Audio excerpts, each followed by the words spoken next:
The cold rain soaked through my thin black coat, carrying the bitter scent of wet earth and dying lilies. I stood near the back of the small crowd, letting the steady downpour plaster my brown hair against my neck. Margaret Carter's polished mahogany casket rested on brass rails above the open grave, gleaming under the gray sky. Drops of water slid down its pristine surface, catching the flashes of light from the cameras gathered just beyond the cemetery's wrought iron gates. A few feet ahead of me, Victoria Tori commanded the absolute center of attention. She wore a sharp, tailored black dress that somehow remained perfectly crisp despite the damp air. A wide-brimmed black hat partially obscured her face, but not enough to hide the steady stream of tears running down her cheeks.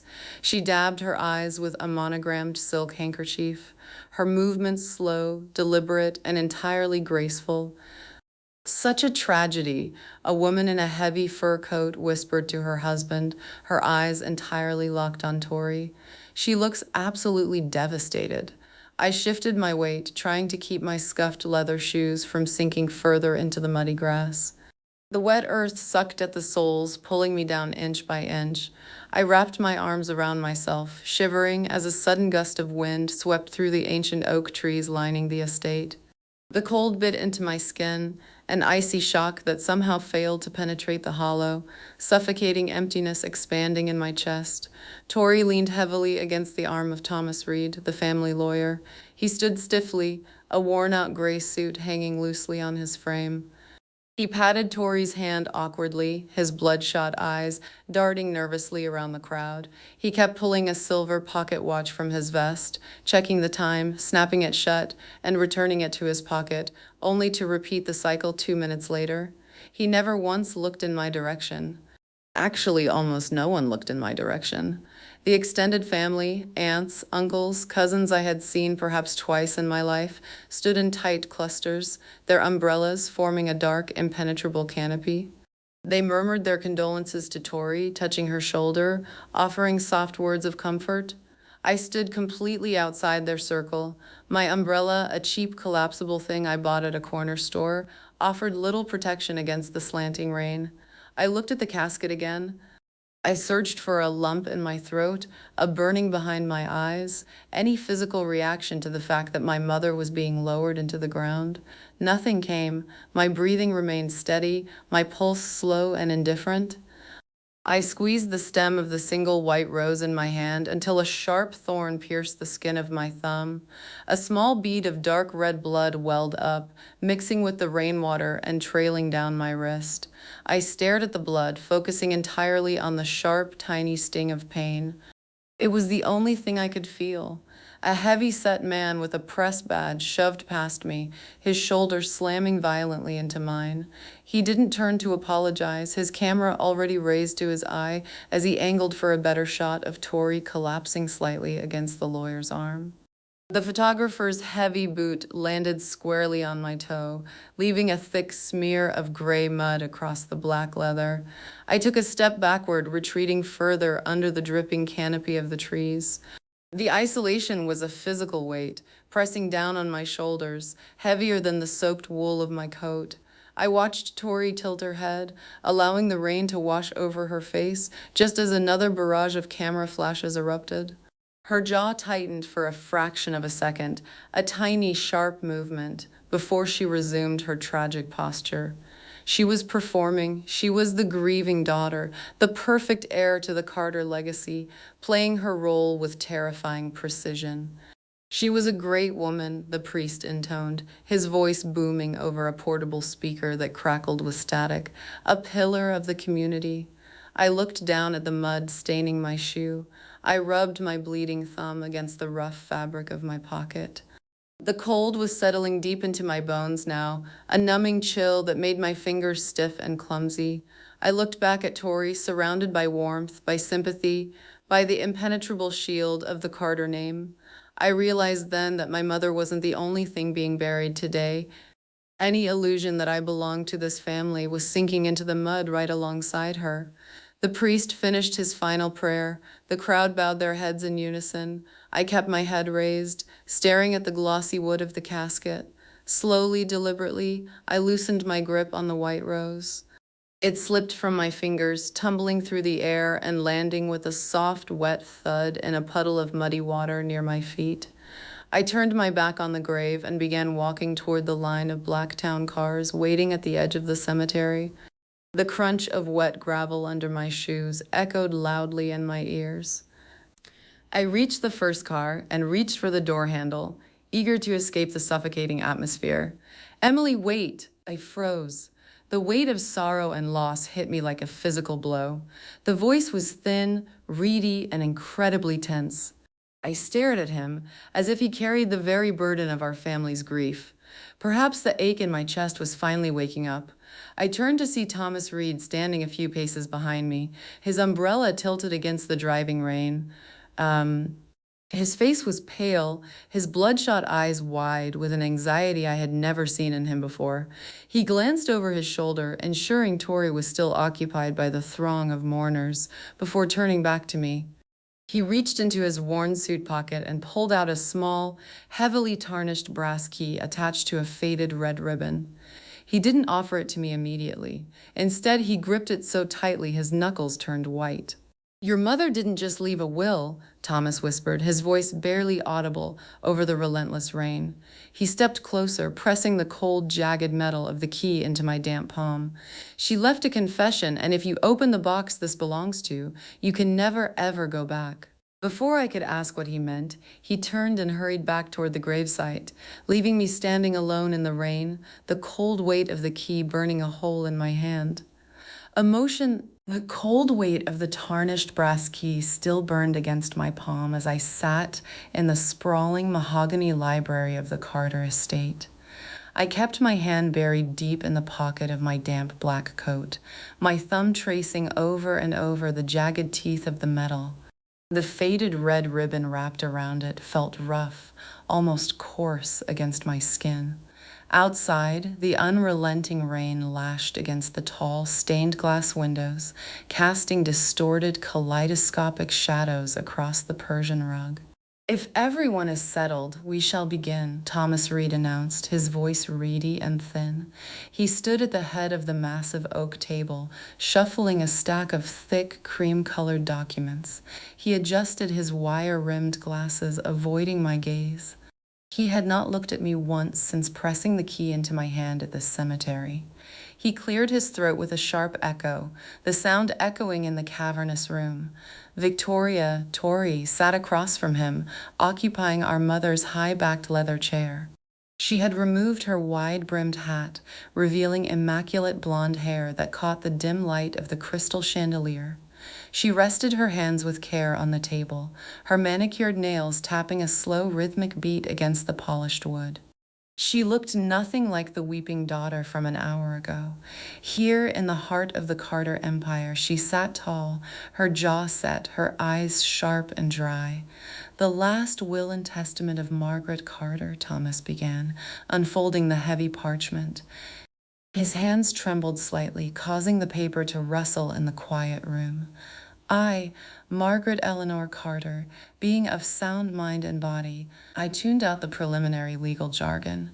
The leather armchair I occupied was positioned near the fireplace, removed from the central table. It was exactly where I always sat during family meetings, on the periphery, a spectator rather than a participant. The heat from the crackling fire slowly dried my damp clothes, releasing the faint smell of wet wool and the bitter scent of cemetery dirt still clinging to my shoes. "To my eldest daughter, Victoria Carter," Thomas read, his voice growing stronger, "I leave the entirety of the Carter estate, including the primary residence, all international properties, and controlling shares in Carter Enterprises. She shall assume the role of CEO at once."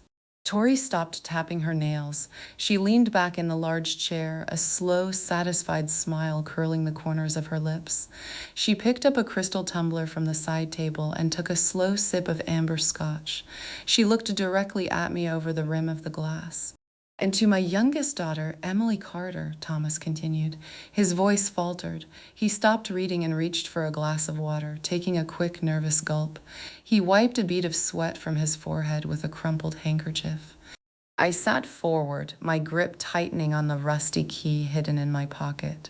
The jagged metal dug sharply into my flesh. The grandfather clock in the corner ticked heavily, each second stretching out in the oppressive silence. To Emily, Thomas at last read, looking down at the parchment as if it physically pained him to speak the words, I leave the sum of $10,000 to be paid in a single installment and nothing further. The silence in the library became absolute. The crackle of the fire and the drumming rain against the glass were the only sounds filling the massive space. $10,000 for a family whose wealth was measured in the hundreds of millions. It wasn't just an oversight, it was a deliberate, calculated insult. It was a formal disownment disguised as a bequest. Well, Tori said, breaking the silence. Her voice was smooth, carrying a hint of feigned sympathy. I suppose Mother knew you always preferred a simpler life, Em. The quiet one, avoiding the spotlight. She set her glass down with a sharp, definitive click. If you need help moving your things out of the East Wing, I can have the staff assist you tomorrow. I looked at Tori. She wasn't just taking the house, she was erasing me from it. The sheer finality of the rejection settled over me like a heavy burden, filled with sorrow and betrayal, like a thick layer of dust. I released my grip on the key for a moment, letting my empty hand rest on my knee. The isolation I had felt at the gravesite intensified, morphing into a cold, hollow ache of grief and loss. They had taken everything, my home, my legacy, my mother's affection, all handed to Tori on cream-colored parchment.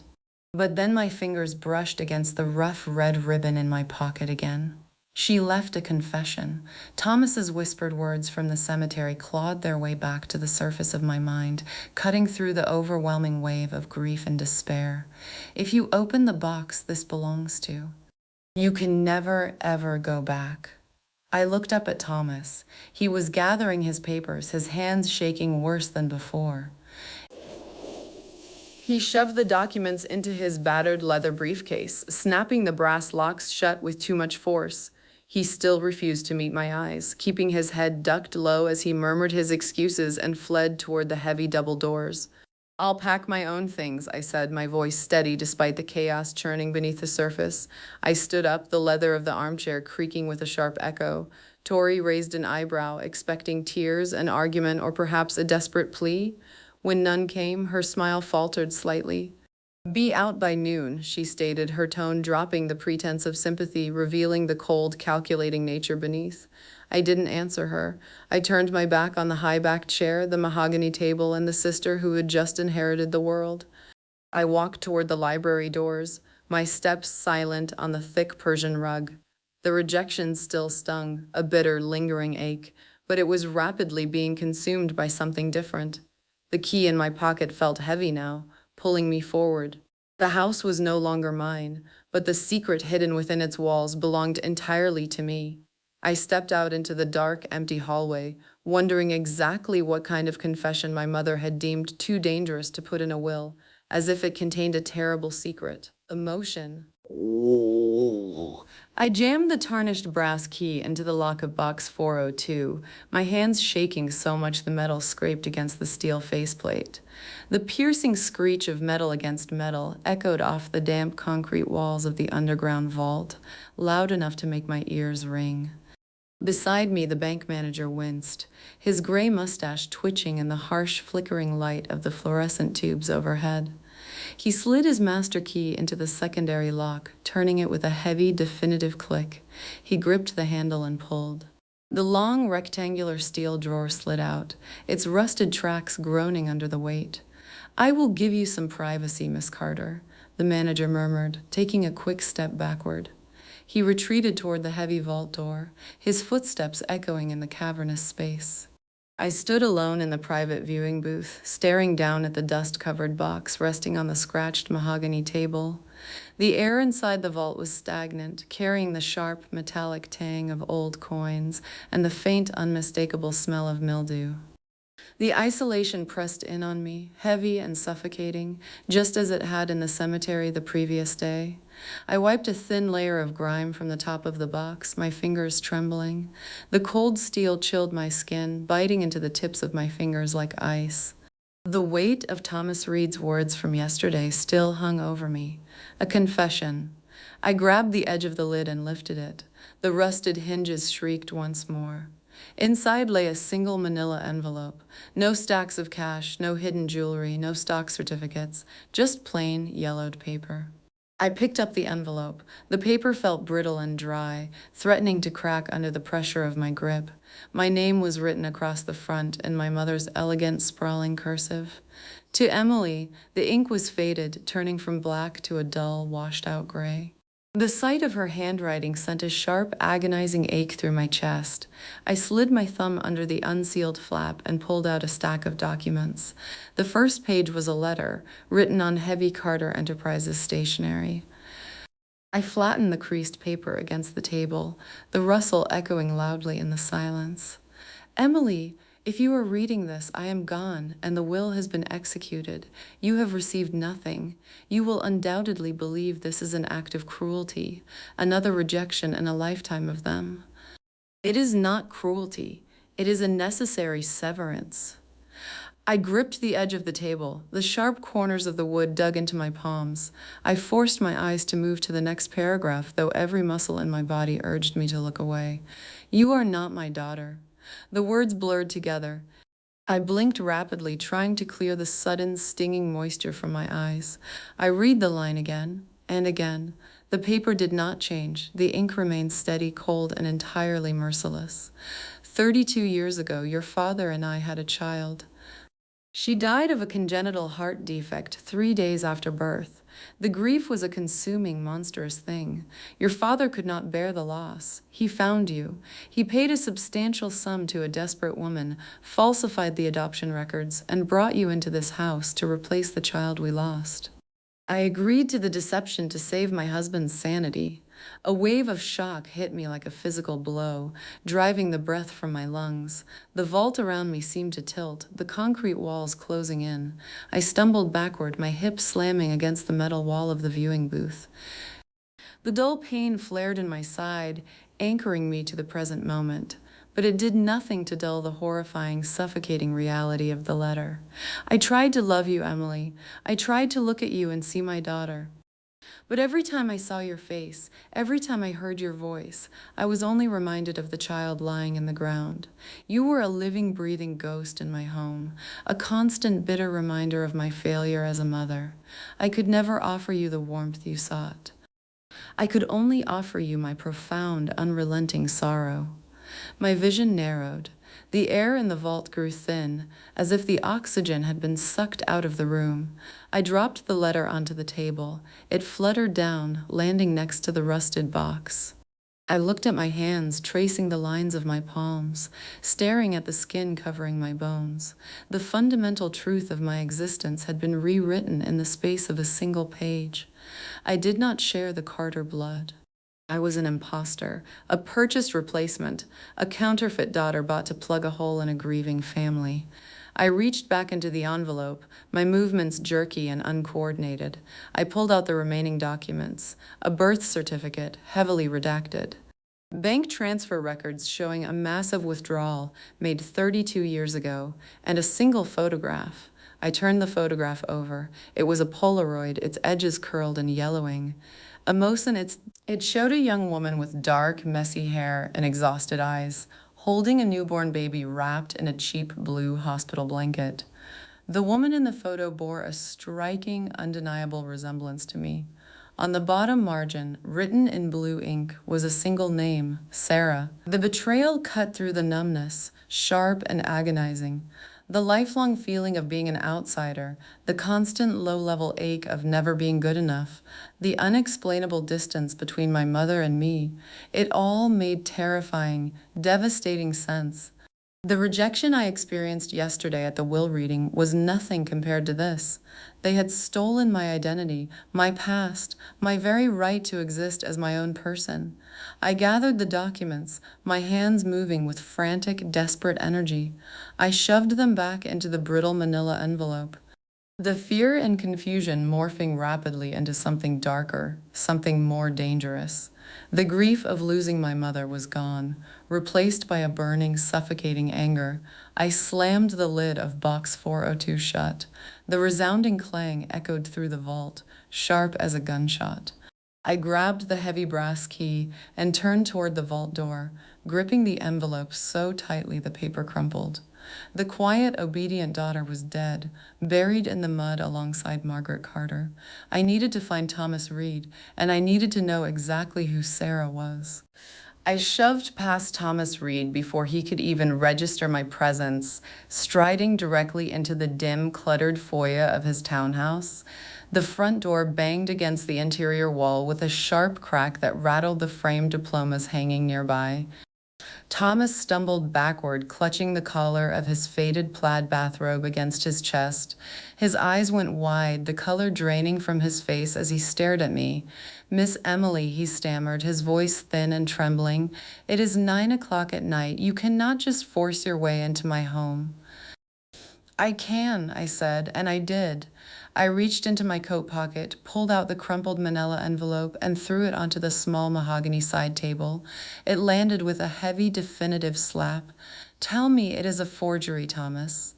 Tell me Margaret wrote this in a fit of spite, or that you typed it up to punish me. Tell me anything other than the truth." Thomas stared at the envelope as if it were a venomous snake coiled on his table. He swallowed hard, his Adam's apple bobbing above the collar of his robe. He did not reach for the documents. He did not need to.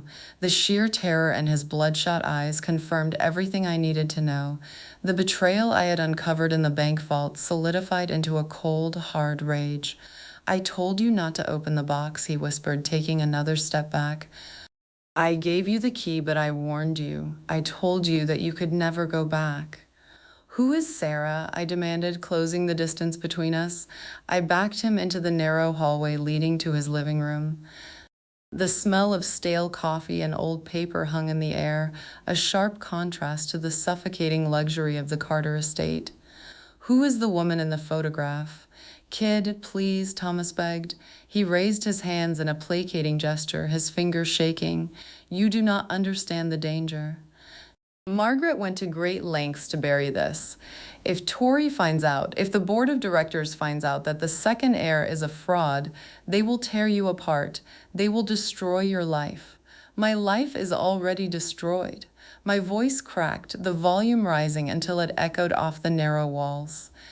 I stepped closer, fueled by a burning, relentless anger. My entire existence is a lie. For 25 years, I believed I was the outcast of the Carter family. I believed my mother hated me because I was not smart enough, not ruthless enough, not pretty enough.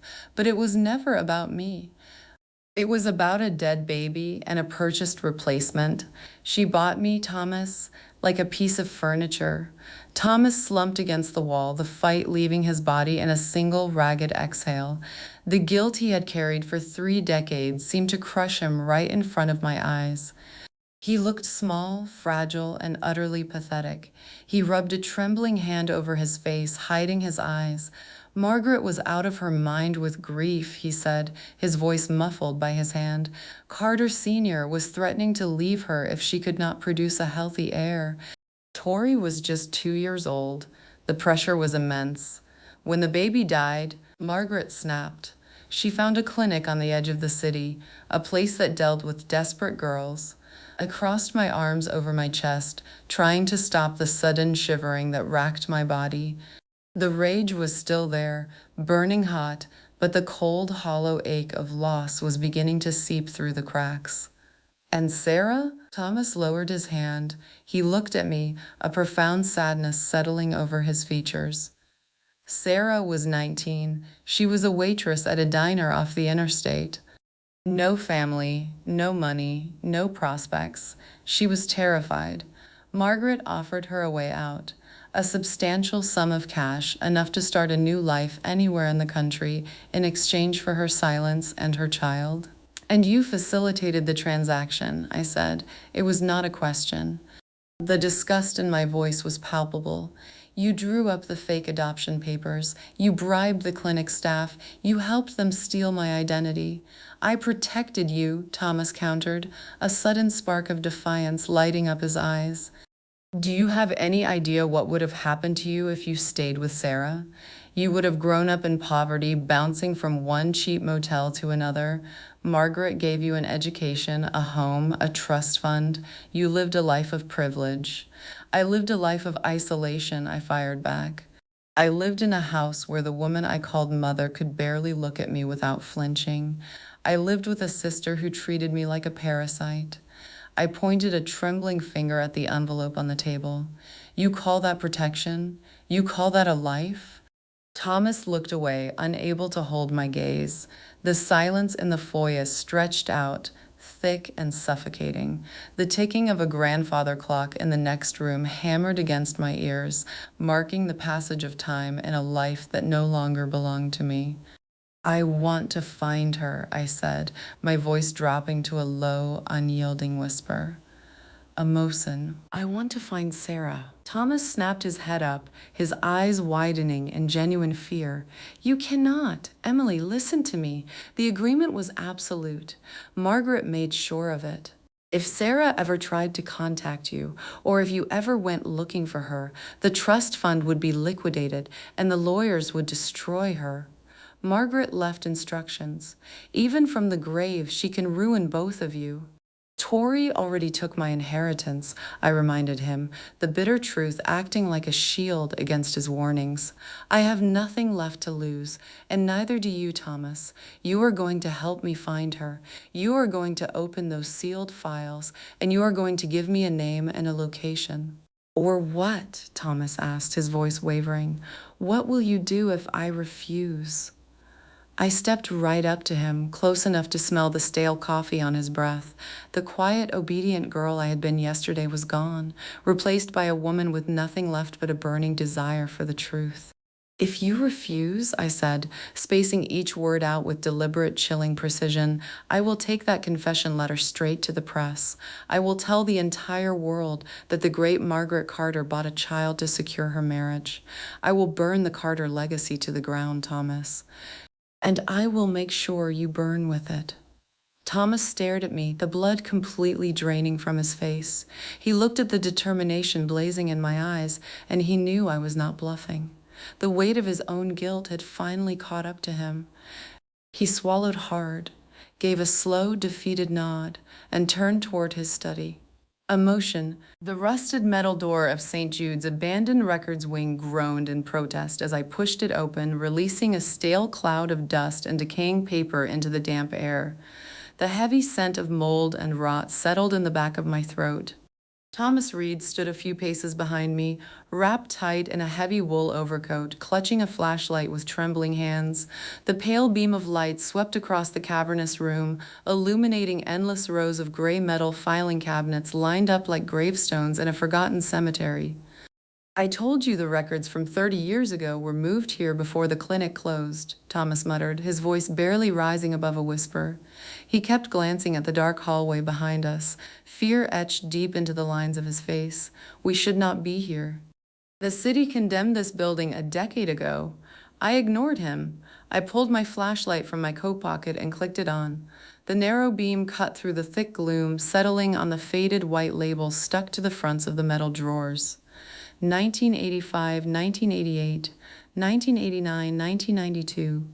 The numbers were peeling, covered in a thick layer of grime. Which cabinet, Thomas? I asked, keeping my voice low and steady.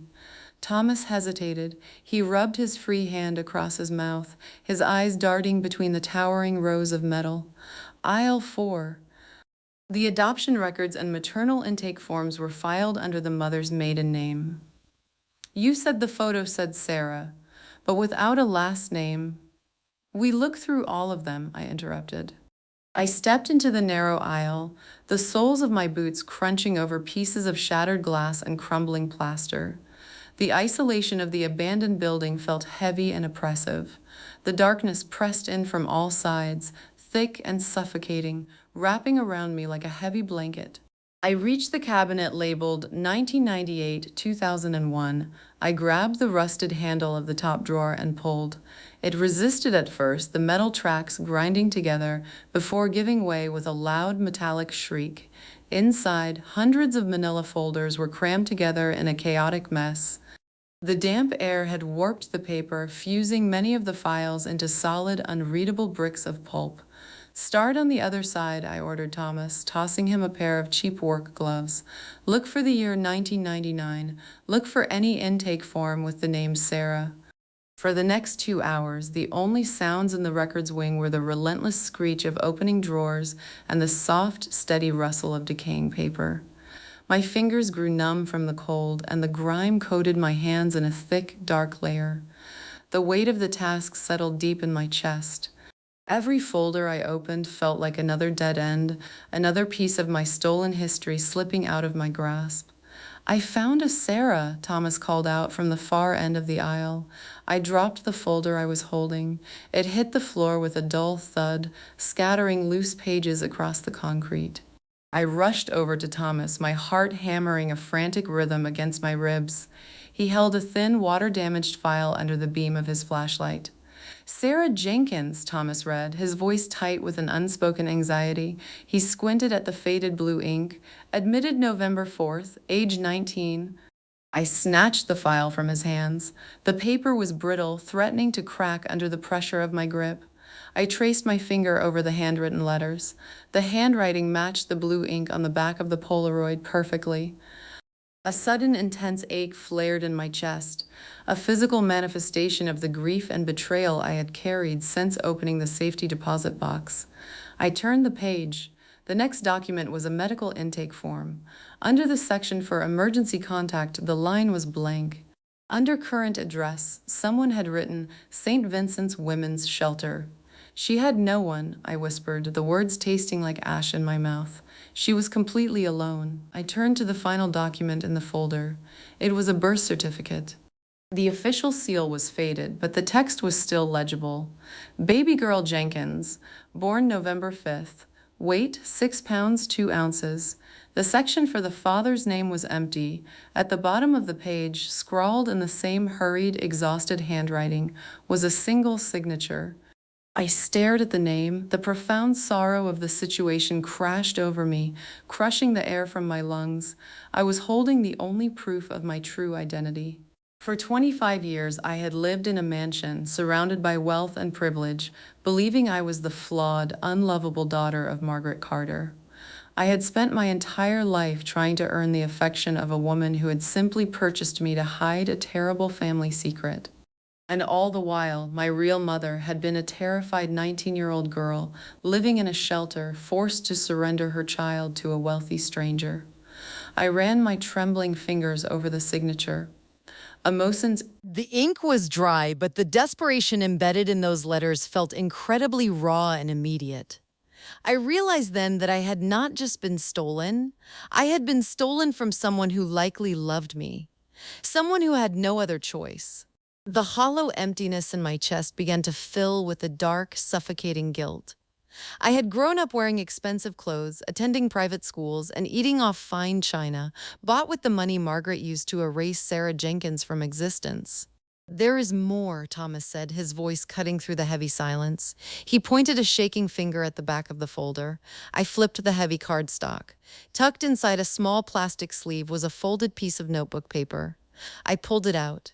The paper was fragile, the edges torn and jagged. I unfolded it carefully. "If anyone ever finds this," the note began, the letters shaky and uneven. "My baby's name is Emily. I did not want to sell her. I just wanted her to be safe. They said if I kept her, I could not feed her. They said they could give her the world. I am so sorry, Emily. I am so sorry." The heartbreak was absolute. It ripped through me like a physical blow, sharper than the sting of rejection I had felt at the will reading. The cold, damp walls of the hospital seemed to fade away. I dropped the flashlight. It hit the floor and rolled, casting wild, spinning shadows across the decaying cabinets. I clutched the note to my chest, closing my eyes against the harsh reality of the words. The quiet, obedient imposter was gone. I opened my eyes, the sorrow morphing into a cold, unbreakable resolve. "We are going to find her," I said to Thomas, picking up the flashlight and aiming the beam directly at his face. "We are going to find Sarah Jenkins. And if Margaret's money ruined her life, I am going to make sure the Carter estate pays for every single day she suffered." The sharp, rhythmic tapping of Tori's expensive stiletto heels against the cheap, sticky linoleum floor of my apartment cut through the heavy, oppressive silence, echoing sharply off the damp walls. She walked in uninvited, pushing past me as soon as I opened the peeling, rough wooden front door. She did not bother to remove her pristine white trench coat. Instead, she stood in the center of my cramped, dimly lit living room that smelled of pungent, stale coffee and old dust. While the refrigerator let out a loud hum, turning in a slow circle, her gaze sweeping over the faded thrift store sofa, the chipped, sticky wooden coffee table with a rough texture, and the stack of unpaid bills resting near the lamp. "Charming," Tori drawled. She picked up a framed photograph of a stray cat I used to feed, holding it by the very edge of the frame as if it were contaminated. She let it drop back onto the shelf. The frame hit the wood with a dull, heavy thud that made the floorboards creak. "I see you have not bothered to upgrade your living situation, Em, even with that pathetic $10,000 Mother threw your way." I closed the front door, leaning my back against the cheap wood. The cold, unbreakable resolve I had forged in the hospital records wing settled deep in my bones, anchoring me against her sharp, biting, mocking tone that left a bitter metallic taste in my mouth. Just yesterday, her words would have sparked a familiar hollow ache of inadequacy. Today, knowing the truth about my stolen identity, her arrogance only fueled a burning, suppressed anger. "What do you want, Tori?" I asked, keeping my voice flat and devoid of emotion. "I am here on official Carter Enterprises business," she announced, turning to face me. She reached into her smooth leather designer handbag and pulled out a thick stack of legal documents bound by a heavy black clip. She tossed the bundle onto the kitchen counter. It landed with a loud, sharp, aggressive smack that echoed loudly. "The board of directors requires all potential heirs, even the disinherited ones, to sign a comprehensive non-disclosure agreement. It guarantees you will not speak to the press about Mother's passing, the terms of the will, or any private family matters." I pushed off the door and walked over to the counter. I stared down at the documents. The thick, dry legal paper that smelled of fresh ink felt like a physical weight, pressing down on the fragile truth I had uncovered just hours ago. The betrayal ran deeper than I could have ever imagined. They were not just erasing me from the family, they were trying to buy my permanent silence. And if I refused to sign, I asked, looking up to meet her gaze. Tori let out a short, humorless laugh. She crossed her arms over her chest, a smug, triumphant smile curling the corners of her lips. "If you refuse, the estate will tie you up in litigation until you cannot even afford the rent on this depressing little box. But if you sign, the board is willing to offer you a one-time severance package, $50,000, enough to disappear, Em. Go start a quiet life somewhere far away from here. You always liked the quiet, didn't you?" The sheer audacity of her offer hit me like a physical blow. $50,000 to erase my entire existence, to forget the terrified 19-year-old girl who had been coerced into giving me up. The anger I had been suppressing flared into a white-hot rage. I gripped the edge of the laminate counter, my knuckles turning stark white. Every muscle in my body begged me to grab the documents, rip them to shreds, and throw the pieces in her face. I wanted to scream the truth at her.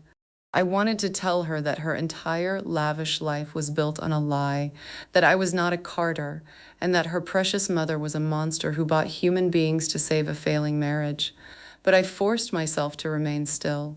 The fear and confusion from the safety deposit box had vanished, replaced by a dangerous, calculating clarity. If I revealed what I knew now, Tori would use the entire force of the Carter legal team to bury the evidence and destroy me. I needed more than just a birth certificate. I needed undeniable proof. I needed Sarah. You think $50,000 is enough to make me disappear? I asked, forcing my voice to remain even.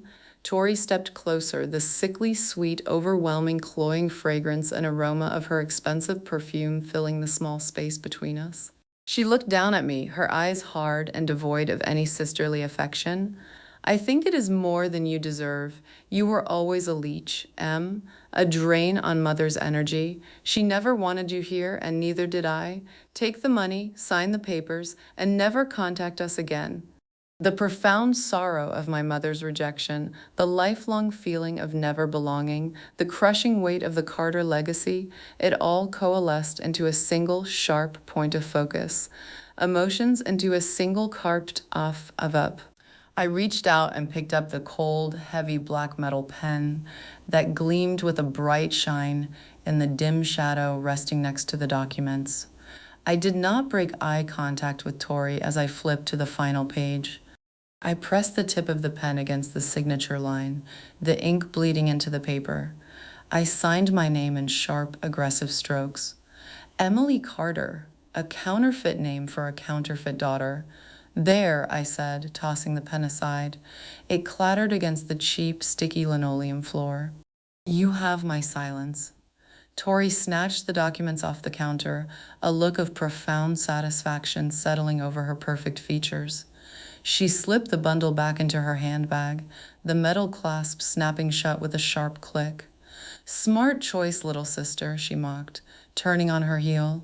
She walked back toward the front door, her stilettos clicking out a loud, sharp, rhythmic beat, like a loud crack or snap of victory. She paused with her hand on the doorknob, looking back over her shoulder. The funds will be wired by the end of the week. Do not spend it all in one place. She pulled the door open and stepped out into the hallway, slamming it shut behind her. The noise echoed through the small apartment, leaving a heavy, vibrating silence in its wake. I stood alone in the kitchen, staring at the empty space on the counter where the documents had been. The rage I had held back finally broke free, a violent, consuming fire burning away the last remnants of my grief. Tori thought she had won. She thought she had bought my compliance and secured her absolute power over the Carter empire. She had no idea. I walked over to the worn, rough fabric sofa, reaching under the cushion to retrieve the dry, brittle, rough manila envelope, feeling its soft, warm texture against my cold hands I had hidden earlier. I pulled out the faded Polaroid of Sarah Jenkins. The young woman staring back at me held the key to destroying everything the Carters had built. Tori wanted me to disappear. I was going to do exactly that, but when I came back, I was going to burn her perfect world to the ground. The cold brass handle of Margaret's heavy mahogany study door turned with a dry, sharp click that echoed like a gunshot in the silent house. I froze, my hands still gripping the smooth metal, the sudden, piercing sound causing my heart to pound frantically against my ribs. A wave of tension washed over me, heavy and suffocating, mixed with the hollow ache of betrayal. I was trespassing in the very house I grew up in, a criminal in the home that was supposed to be mine. I pushed the door open. The hinges groaned, a low metallic scrape that made my teeth grind together. I slipped inside the dark room, shutting the heavy wood behind me. The air inside the study was stagnant, thick with the pungent scent of old leather, stale cigar smoke, and expensive polish. The cloying aroma coated the back of my throat, leaving a bitter metallic taste in my mouth, as if I had swallowed copper. The pale moonlight bled through the tall, arched windows, casting long, twisted shadows across the rough texture of the Persian rug. The massive oak desk sat in the center of the room, looking like an altar to my mother's ruthless ambition. Every piece of furniture in this room was bought with the blood money she used to erase Sarah Jenkins.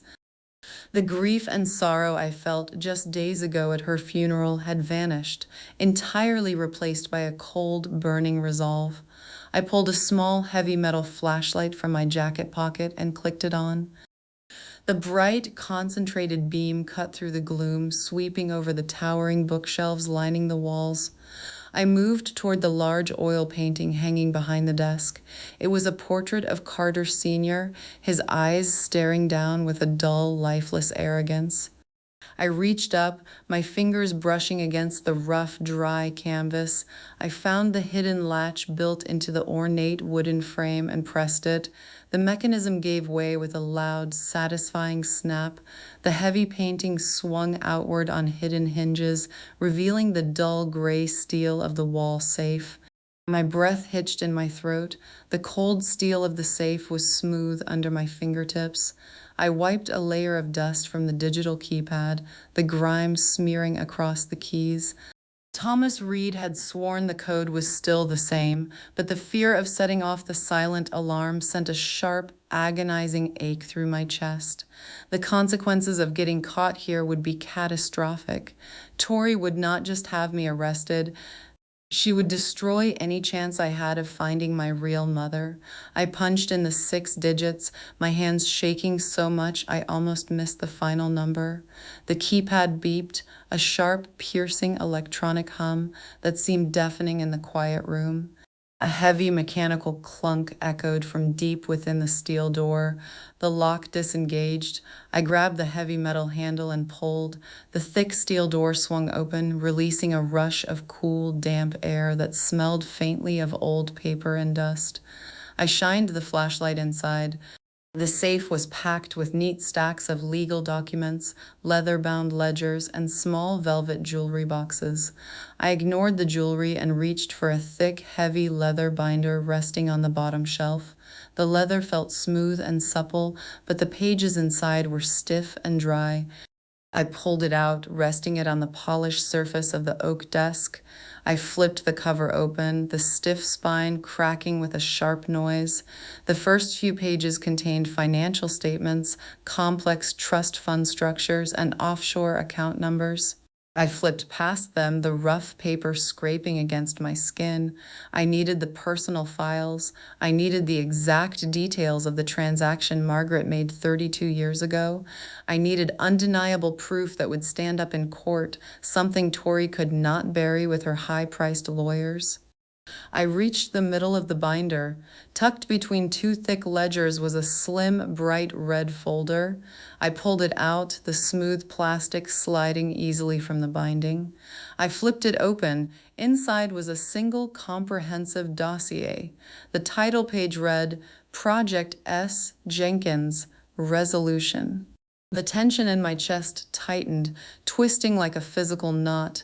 I aimed the bright beam of the flashlight directly at the text. The document was a detailed summary of the arrangement Margaret had orchestrated. It listed the exact clinic, the names of the doctors involved, and the specific amounts paid to keep them quiet. But more importantly, it listed a tracking number for a private investigator. I turned the page, the dry paper rustling loudly.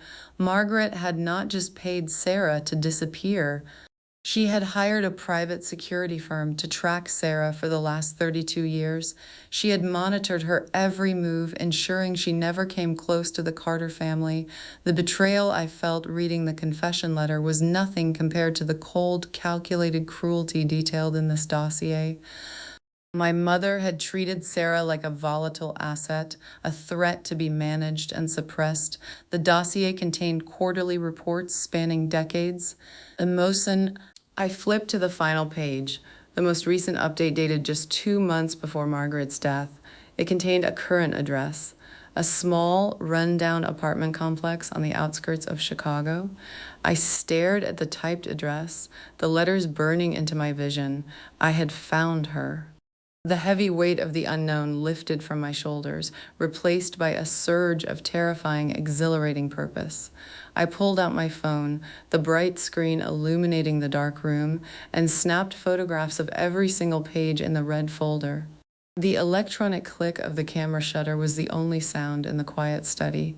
I shoved the red folder back into the binder, slipped the binder back into the safe, and slammed the heavy steel door shut. The loud thud echoed against the mahogany walls. I swung the portrait back into place, the latch securing with a firm snap. The truth was no longer buried in the dark. It was saved on my phone, ready to be unleashed. I turned off the flashlight and slipped back out into the cool night air, leaving the Carter estate behind for the last time. And moistened file Damon Bigum. The harsh, blinding glare of the overhead study lights snapped on, stinging my eyes and casting a brilliant, unforgiving glow across the room. The sudden brightness erased the long shadows I had been hiding in, leaving me exposed in the center of the Persian rug. The sharp, mechanical click of the light switch echoed loudly in the heavy silence, followed immediately by the slow, rhythmic tapping of expensive heels against the hardwood floor. I spun around, dropping the heavy steel flashlight. It hit the wood with a loud, dull thud and rolled beneath the desk. Tori stood in the doorway, blocking the only exit. She wore a sleek black evening gown, the dark fabric shimmering under the intense light. The cloying, overwhelming fragrance of her perfume rushed into the stagnant room, battling against the pungent smell of old cigar smoke. She leaned against the heavy mahogany doorframe, her arms crossed over her chest, a look of pure, unadulterated contempt etched across her flawless features.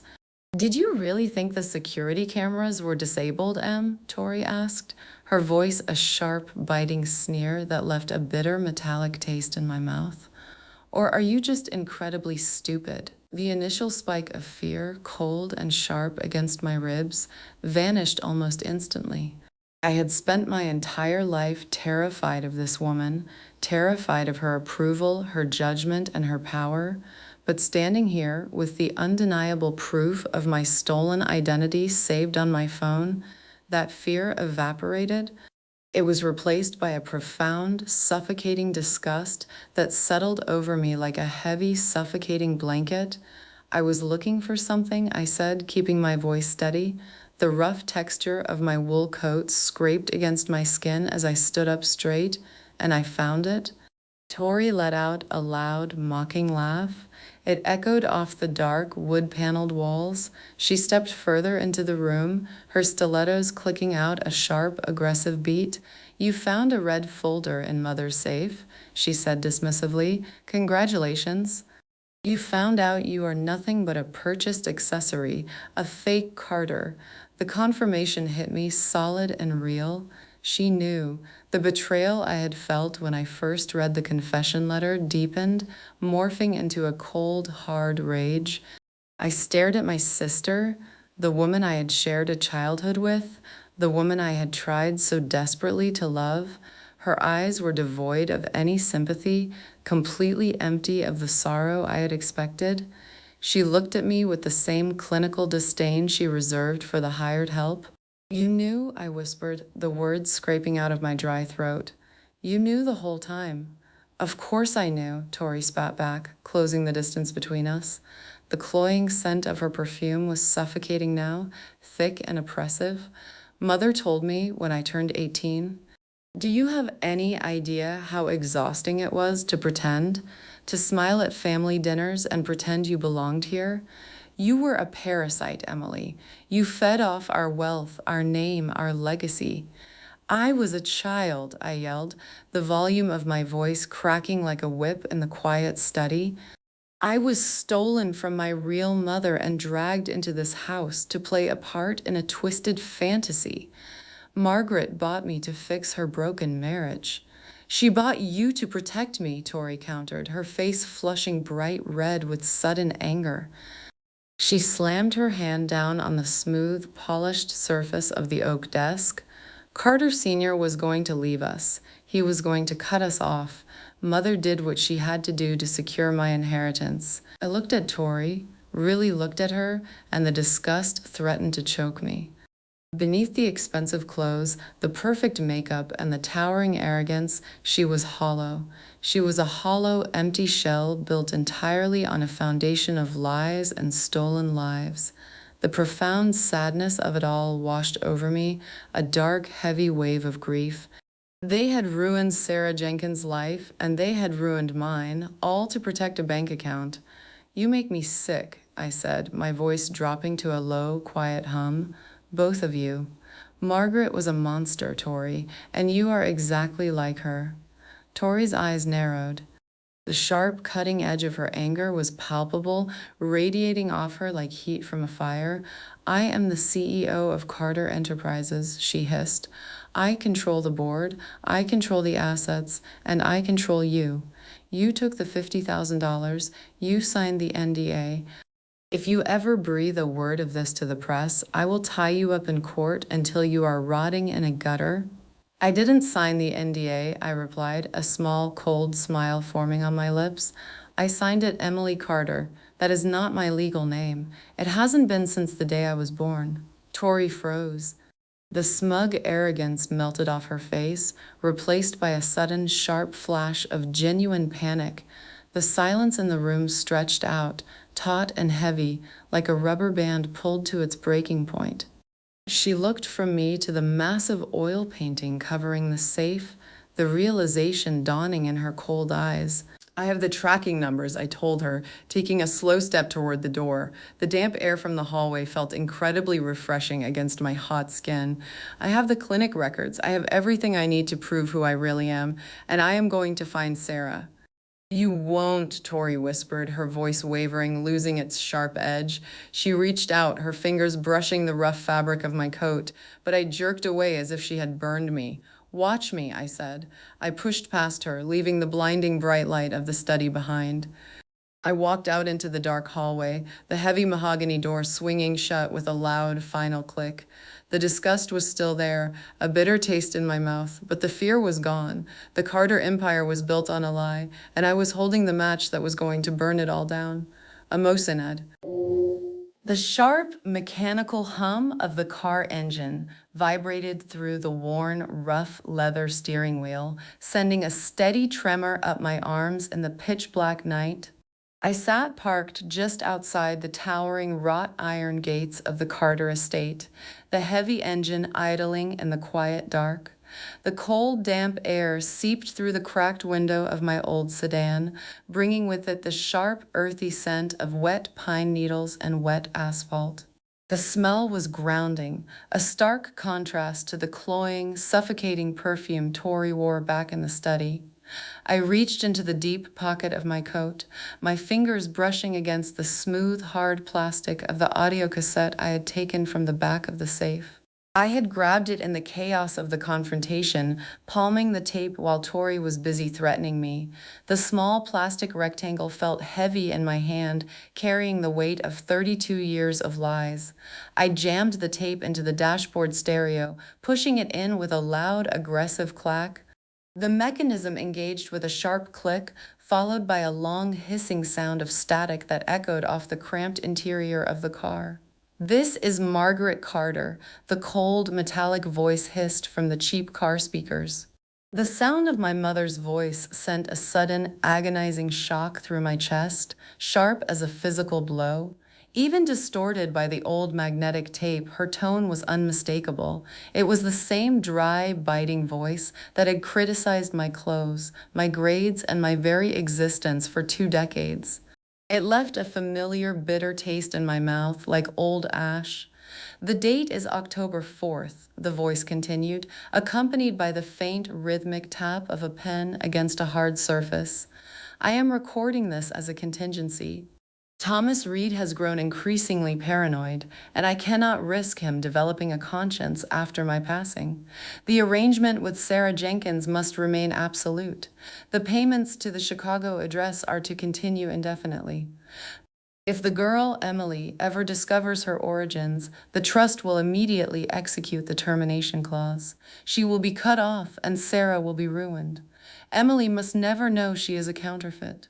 I gripped the steering wheel, my knuckles turning stark white in the dim, pale light of the dashboard. The recording played on, detailing the exact financial mechanics of my stolen life.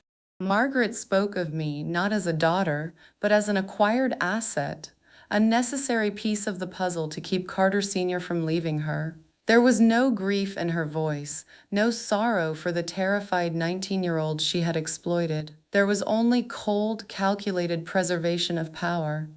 The initial wave of disgust I felt in the study hardened. The fear that had plagued my entire life, the fear of not being good enough, of being cast out, evaporated entirely. It was replaced by a massive, overwhelming wave of intoxicating power. The feeling rushed through my veins like a fire, hot and unstoppable. For the first time in my life, I was not the victim of the Carter family's manipulation. I was holding the weapon that could destroy them. The fake adoption papers are secured in the secondary vault at the downtown branch, Margaret's voice droned on, a loud, static-filled hum underlying her words. Thomas has the only key. If Tori proves incapable of handling the situation, the board is instructed to bypass her authority. I slammed my hand against the stereo, hitting the eject button with a sharp, violent smack. The tape popped out, ending the recording in an abrupt, deafening silence. The quiet interior of the car felt massive now, expansive and full of possibility. I took the tape, tracing the rough, rigid edges of the plastic shell. This was the definitive proof. The photographs of the dossier on my phone were damning, but this audio confession was a nuclear bomb. I looked up through the cracked windshield at the distant, brightly lit windows of the Carter mansion.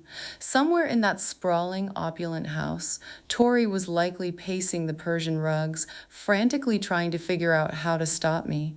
She thought her money and her title gave her absolute control. She had no idea the kind of devastation I was bringing to her doorstep. The profound, hollow ache of being an imposter was gone. The sorrow of losing a mother who never loved me was gone. I was Sarah Jenkins' daughter. I was a survivor of the Carters' cruelty, and I was going to make sure the entire world knew exactly who they were. I dropped the cassette into my purse, the plastic hitting my keys with a sharp clink. I shifted the car into drive, the transmission grinding with a loud mechanical clunk. I pressed my foot down on the gas pedal. The tires spun against the wet asphalt with a loud screech before catching traction. I drove away from the wrought iron gates, the bright red glow of my taillights fading into the thick, dark night.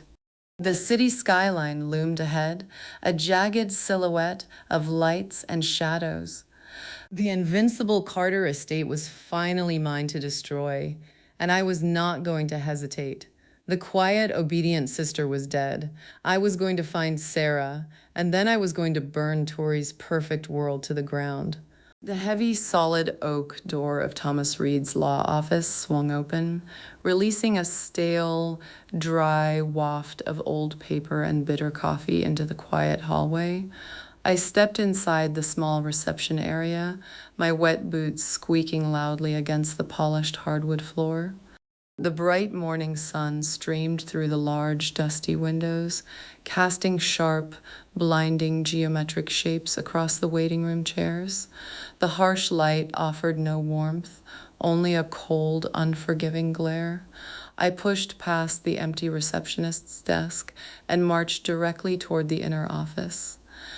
I grabbed the cold, smooth brass handle of the private door and twisted it, stepping into the room without knocking.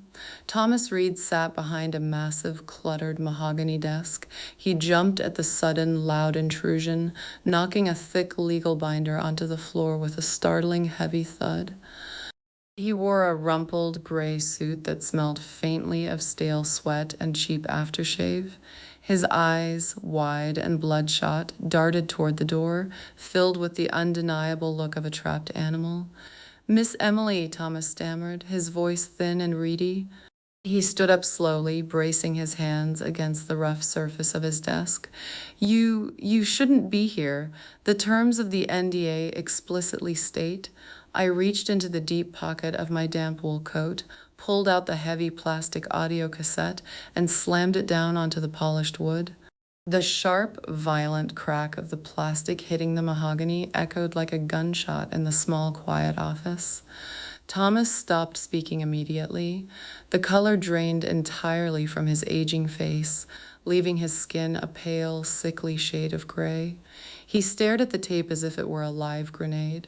The silence stretched out between us, taut and heavy, broken only by the distant, muffled hum of traffic outside the window.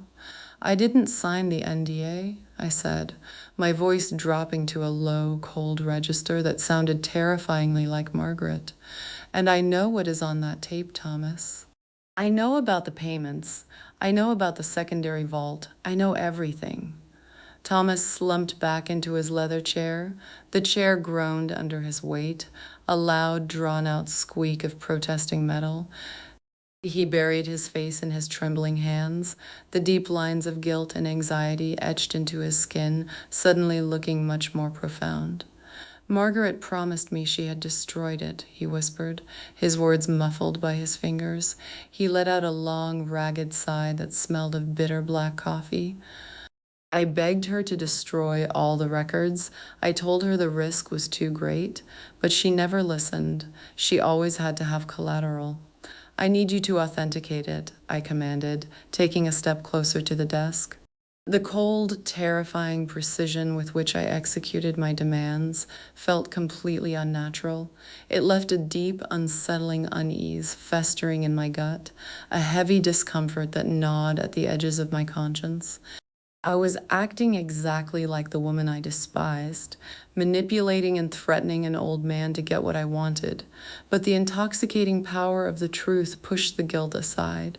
Thomas lowered his hands, looking up at me with profound sorrow. "Authentication requires a legal affidavit, Miss Emily?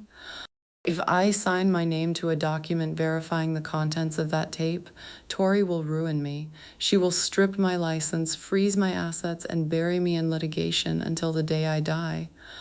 "If you don't sign it," I replied, leaning over the desk until my face was inches from his, "I will take this tape directly to the district attorney.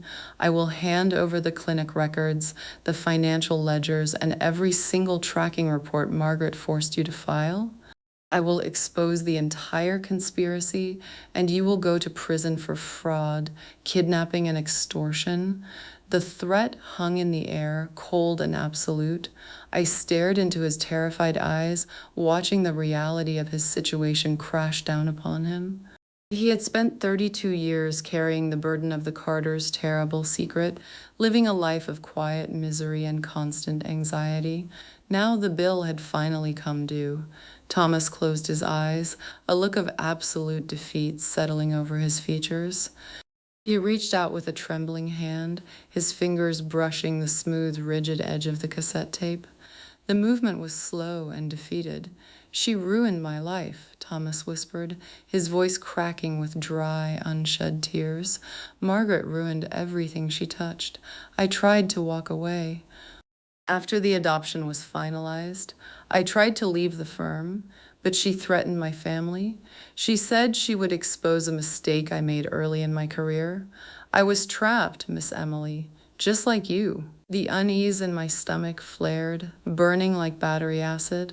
The metallic taste of regret coated my tongue. He was a coward, yes, but he was also a victim of Margaret's ruthless ambition. I pulled away from the desk, creating a small buffer of physical space between us. The heavy, suffocating tension in the room remained, but the sharp edge of my anger began to dull. "Emotion, write the affidavit," I said, my voice softer now, stripped of the cold, calculated cruelty. "Verify the tape, Thomas. Give me the key to the secondary vault. Help me expose the truth, and I promise I will leave your name out of it when I go to the authorities." Thomas looked up at me, his eyes searching my face for any sign of deception. He slowly pulled a fresh, crisp sheet of legal paper from his drawer, the dry paper rustling loudly in the quiet room. He picked up a heavy gold fountain pen, the metal gleaming brightly in the sunlight. "You really are going to burn her empire down, aren't you?" he asked, pressing the sharp nib of the pen against the paper. "Yes," I answered simply. I watched as the dark blue ink flowed across the page, binding the truth to the law. The unease still lingered, a heavy, cold shadow in the back of my mind. I was using Margaret's tactics to destroy Margaret's legacy, but as I picked up the signed affidavit, Feeling the rough texture of the thick paper in my hands, I knew there was no other way. I had the tape. I had the legal proof. Now I just needed to find Sarah. Amosin. The sharp, rhythmic clinking of crystal champagne flutes cut through the heavy bass of the string quartet, playing in the opulent ballroom. I stood hidden in the dark, recessed alcove of the second-floor balcony, the rough texture of the cold marble pillar pressing hard against my shoulder. The air in the grand hall was thick and stifling, heavy with the cloying scent of expensive floral arrangements, roasted lamb, and the sharp, acidic tang of spilled alcohol. Below me, the annual Carter Foundation Gala was in full swing. The bright, blinding glare of the massive crystal chandeliers illuminated hundreds of guests dressed in sleek tuxedos and shimmering evening gowns. It was a sea of inherited wealth and absolute power, the very world Margaret had built and defended with ruthless cruelty.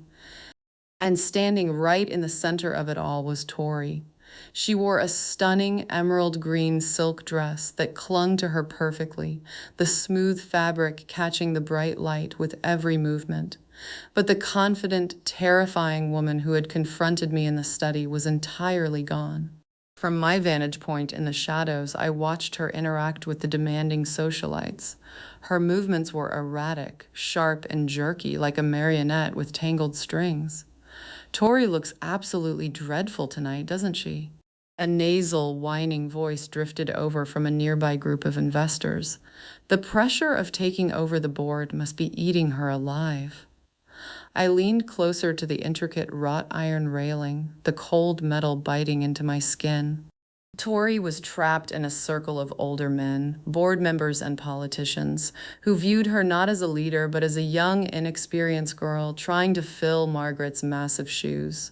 She held a heavy crystal tumbler in her right hand, the amber liquid splashing against the sides as she gestured wildly. I watched her lift the glass and drain the rest of the dark liquor in one long, desperate swallow. She slammed the empty glass down onto a passing waiter's silver tray with a loud, aggressive clack. The waiter jumped, the tray rattling noisily, but Tori did not even notice. She immediately grabbed a fresh glass of clear gin, her knuckles turning stark white as she gripped the delicate crystal. A sudden, jarring pang of pity pierced through the thick layer of anger and disgust I had carried since finding the audio cassette. I had spent my entire life resenting Tori, hating her for the easy affection Margaret gave her, and despising the cruelty she directed at me. I thought she had everything. I thought she held all the power. But watching her now, I saw the truth. The Carter estate was not a gift. It was a curse. Tori stumbled slightly as one of the board members, a tall, intimidating man with a booming, deep voice, leaned in and spoke sharply to her. She flinched, a raw, naked expression of fear flashing across her pale face before she quickly masked it with a tight, artificial smile. She nodded frantically, the heavy diamond earrings swinging wildly against her neck. The sheer exhaustion radiating from her was palpable, a heavy, suffocating weight that seemed to drag her down toward the polished hardwood floor. She was completely alone in a room full of people. She had no real friends, no genuine allies, only vultures waiting for her to show a moment of weakness so they could tear her apart.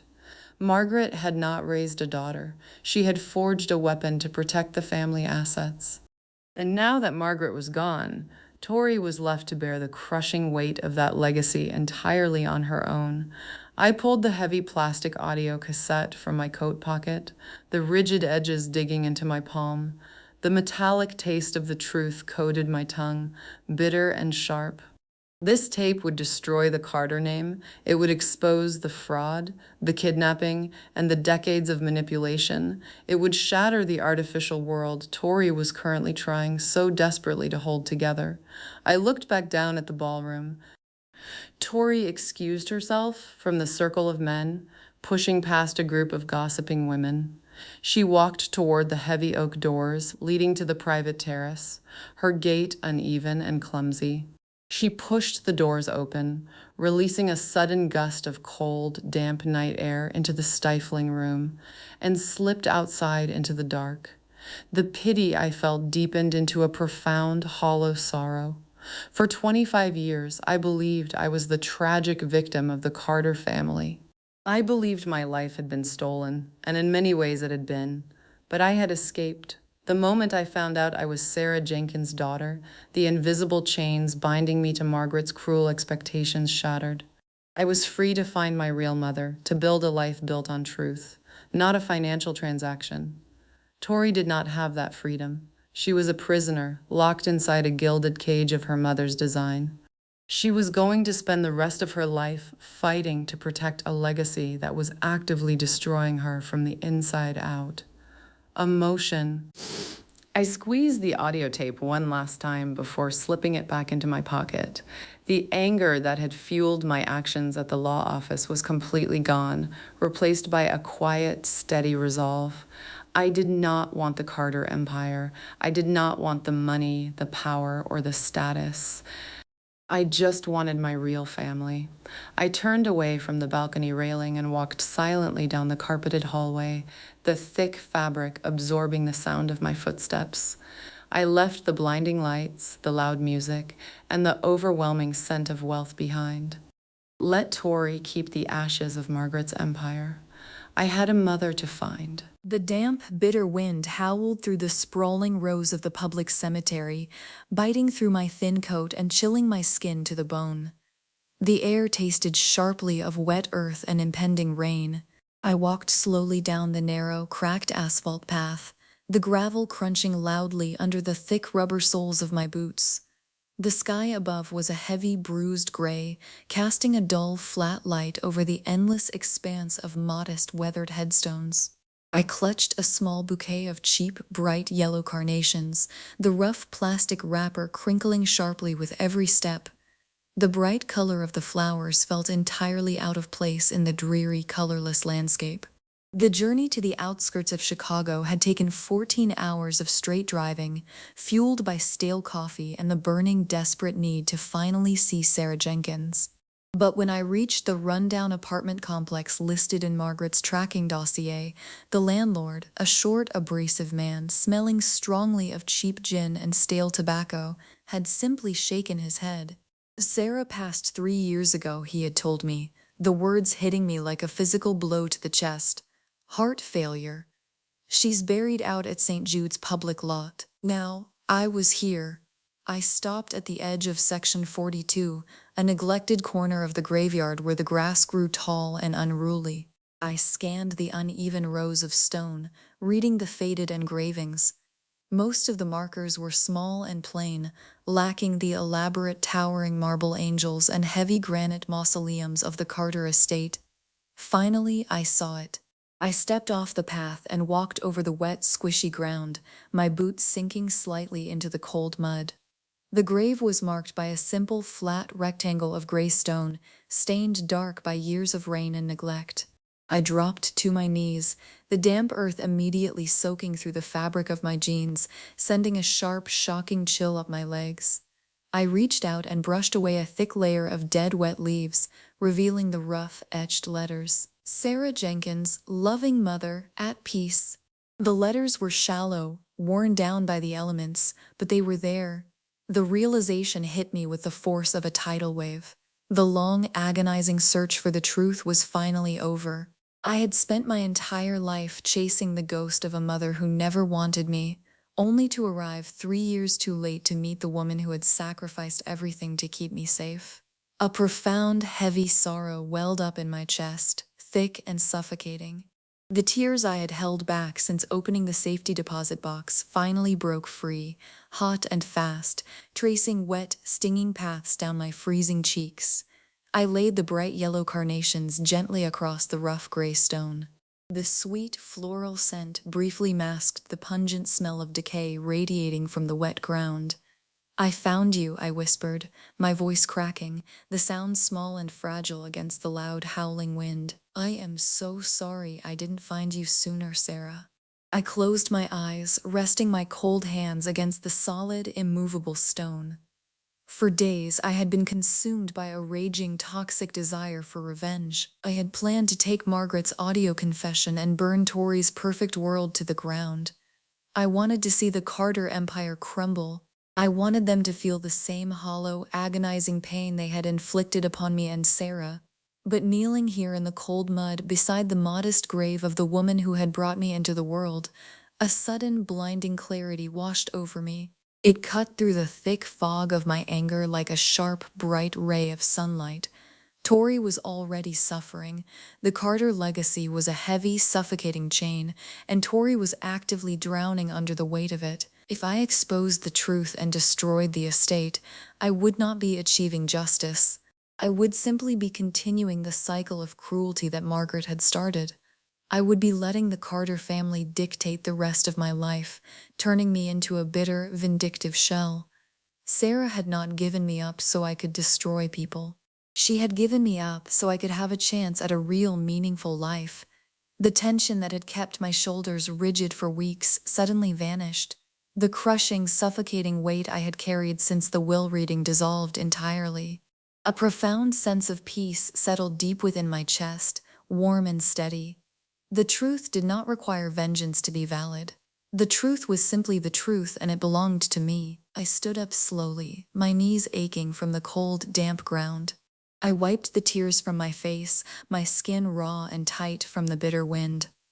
I reached into the deep pocket of my coat and pulled out the heavy plastic audio cassette. I held it up, looking at the cheap plastic shell. It was the key to destroying Tori. It was a weapon forged from decades of deceit. I walked over to a heavy, cast-iron trash bin sitting at the edge of the path. The metal was rusted and rough under my fingertips. I did not hesitate. I dropped the cassette into the dark, foul-smelling bin.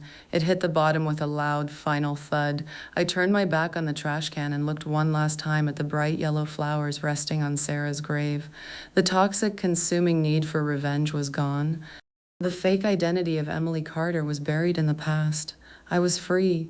I took a deep breath of the sharp, cold air and began the long walk back to my car, ready to finally start living my own life. The heavy mahogany doors of the Carter estate grand dining room slammed shut with a sharp, booming crack that rattled the crystal chandelier hanging above us. The loud noise echoed off the high, vaulted ceiling, leaving a thick, ringing silence in its wake. The air in the massive room was dry and cold, smelling faintly of lemon polish and old, stale wax. I stood at the head of the long dining table, the rough texture of the antique wood pressing against my palms. Sunlight streamed through the tall bay windows, casting a bright, harsh glare across the polished silver cutlery. Tori stood at the opposite end of the table, her hands clenched into tight fists. She was wearing a crisp white blazer, but the immaculate tailoring could not hide the deep dark circles under her eyes or the pale, sickly color of her skin. The stress of the gala the night before had clearly left its mark. "You have exactly 2 minutes before I call the security team to throw you out, Em," Tori hissed, her voice sharp and brittle, like dry twigs snapping underfoot. She pulled her phone from her pocket, her thumb hovering over the screen. "You are trespassing." I did not move. The frantic, nervous energy that used to plague me whenever I was in this house was completely gone. In its place was a cold, terrifying sense of absolute control. I was no longer the unwanted daughter begging for scraps of affection. I was the architect of her destruction, holding the power to end her entire reality. "Call them," I challenged, keeping my voice low and even. "Call the police, too. It will save me a trip to the precinct." Tori hesitated. The sharp, aggressive edge in her posture faltered for just a fraction of a second. She placed the phone face down on the smooth wood of the table with a quiet clack. "What do you want?" I reached into the inner pocket of my jacket and pulled out the thick, heavy legal affidavit Thomas Reid had signed.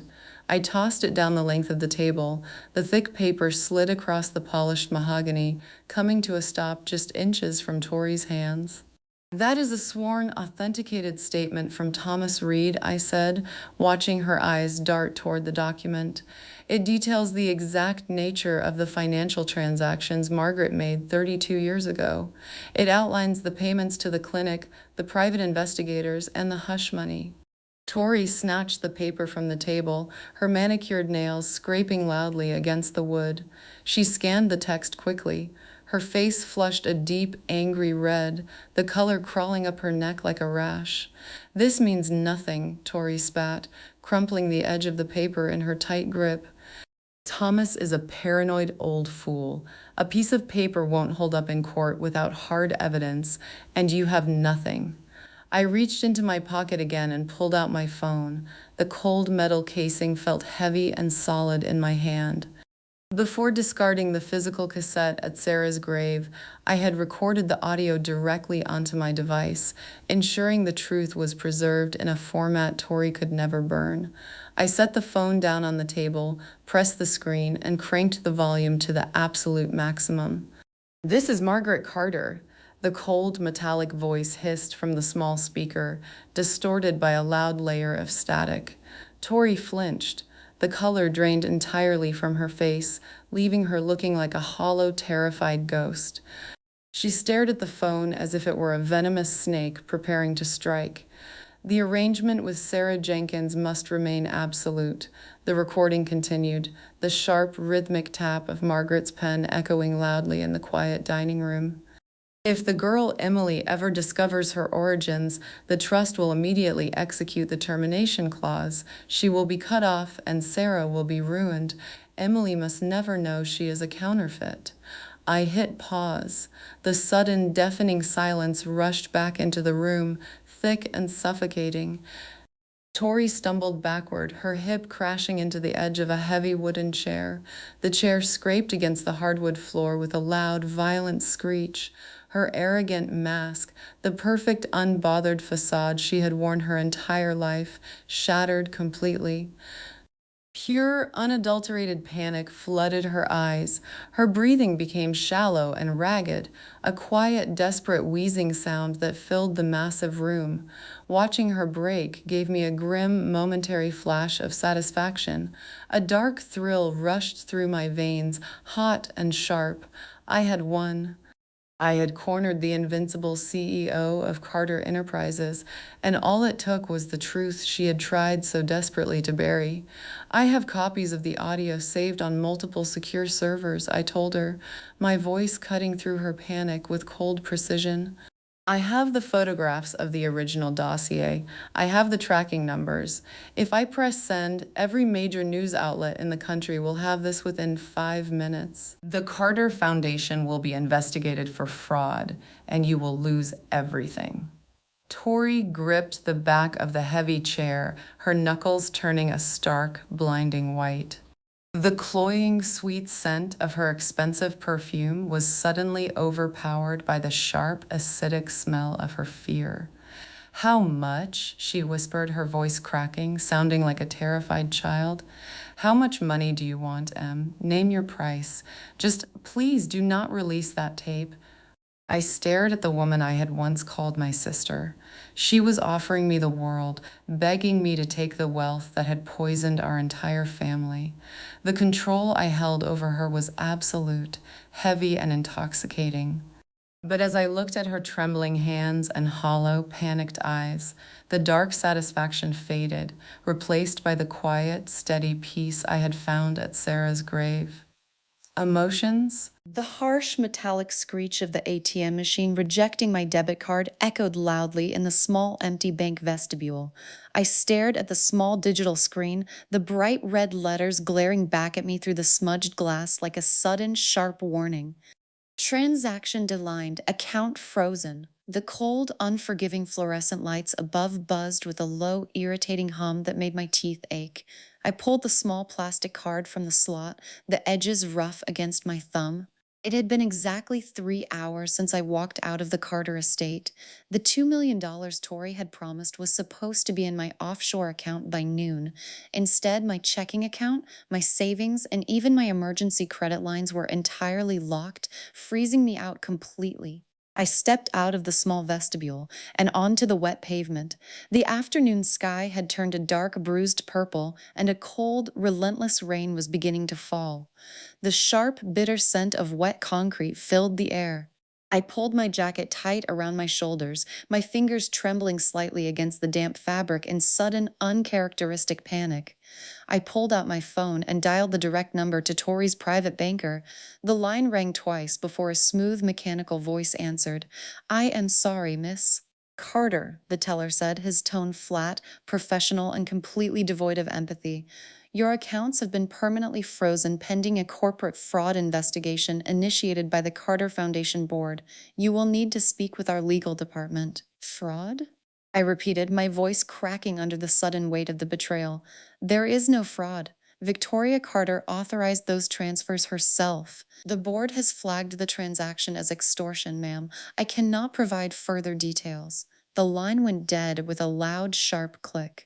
A heavy, sickening wave of betrayal washed over me, cold and sharp. The fragile, beautiful piece I had found at Sarah's grave shattered into a million jagged pieces, stinging me with the harsh reality of my loss. Tori had not surrendered. She had simply bought herself exactly 3 hours to mobilize the massive, invincible legal machinery of Carter Enterprises.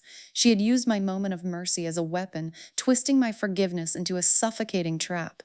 I was completely cornered, staring at the total ruin of my escape plan. I practically ran the 4 blocks back to my small apartment building. My boots splashed loudly in the deep puddles, the cold water soaking through the thin leather and freezing my toes. The physical discomfort was nothing compared to the deep, burning panic rising in my chest, squeezing my lungs as if I were drowning.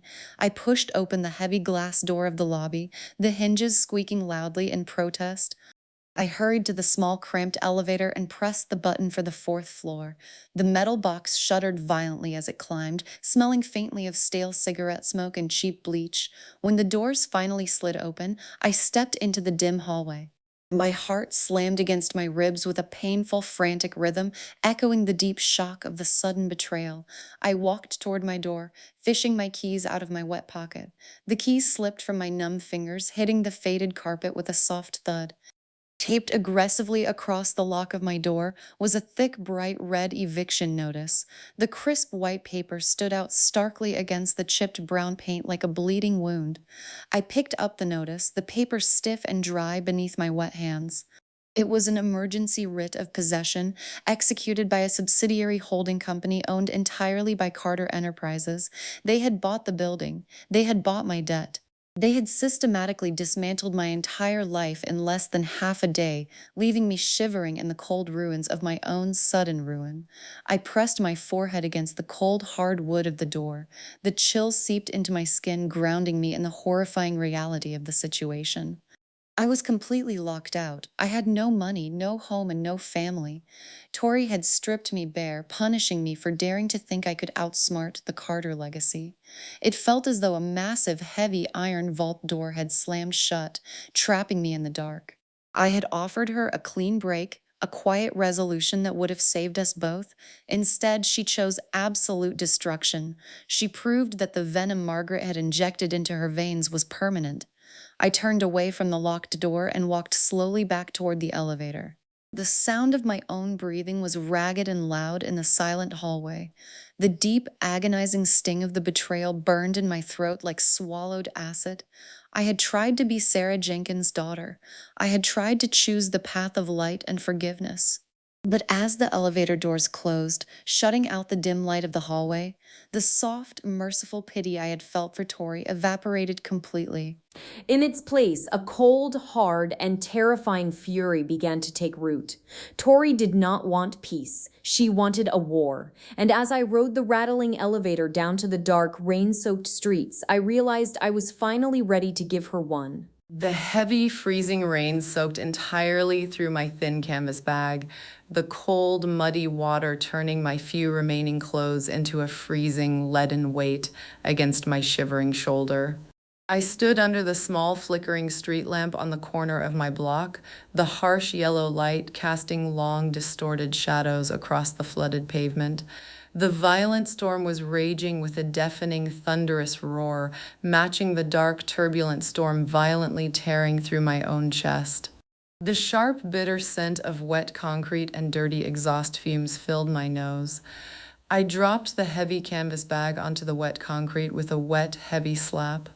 My numb fingers were completely stiff from the biting cold, but the physical chill was entirely eclipsed by the massive, burning fire of pure rage igniting deep within my core.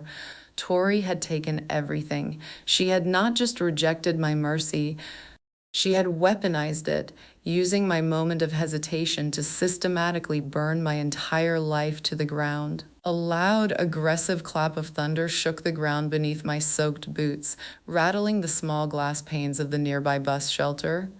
I stepped under the narrow awning, pulling my dripping jacket tight around my chest. The rain continued to blow sideways in harsh, stinging sheets, hitting my face like small, sharp needles. The cold air tasted metallic and sour, burning the back of my throat with every ragged breath. I stared out into the dark, empty street, the blinding, harsh headlights of a passing car briefly illuminating the massive, glowing billboard of the Carter Foundation looming in the distance. Tori's perfectly airbrushed face smiled down at the city in bright, sickening colors, a pristine image of angelic charity and endless corporate benevolence.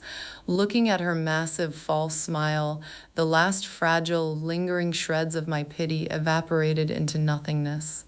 The soft, naive girl who had wept at Sarah Jenkins' grave was entirely gone.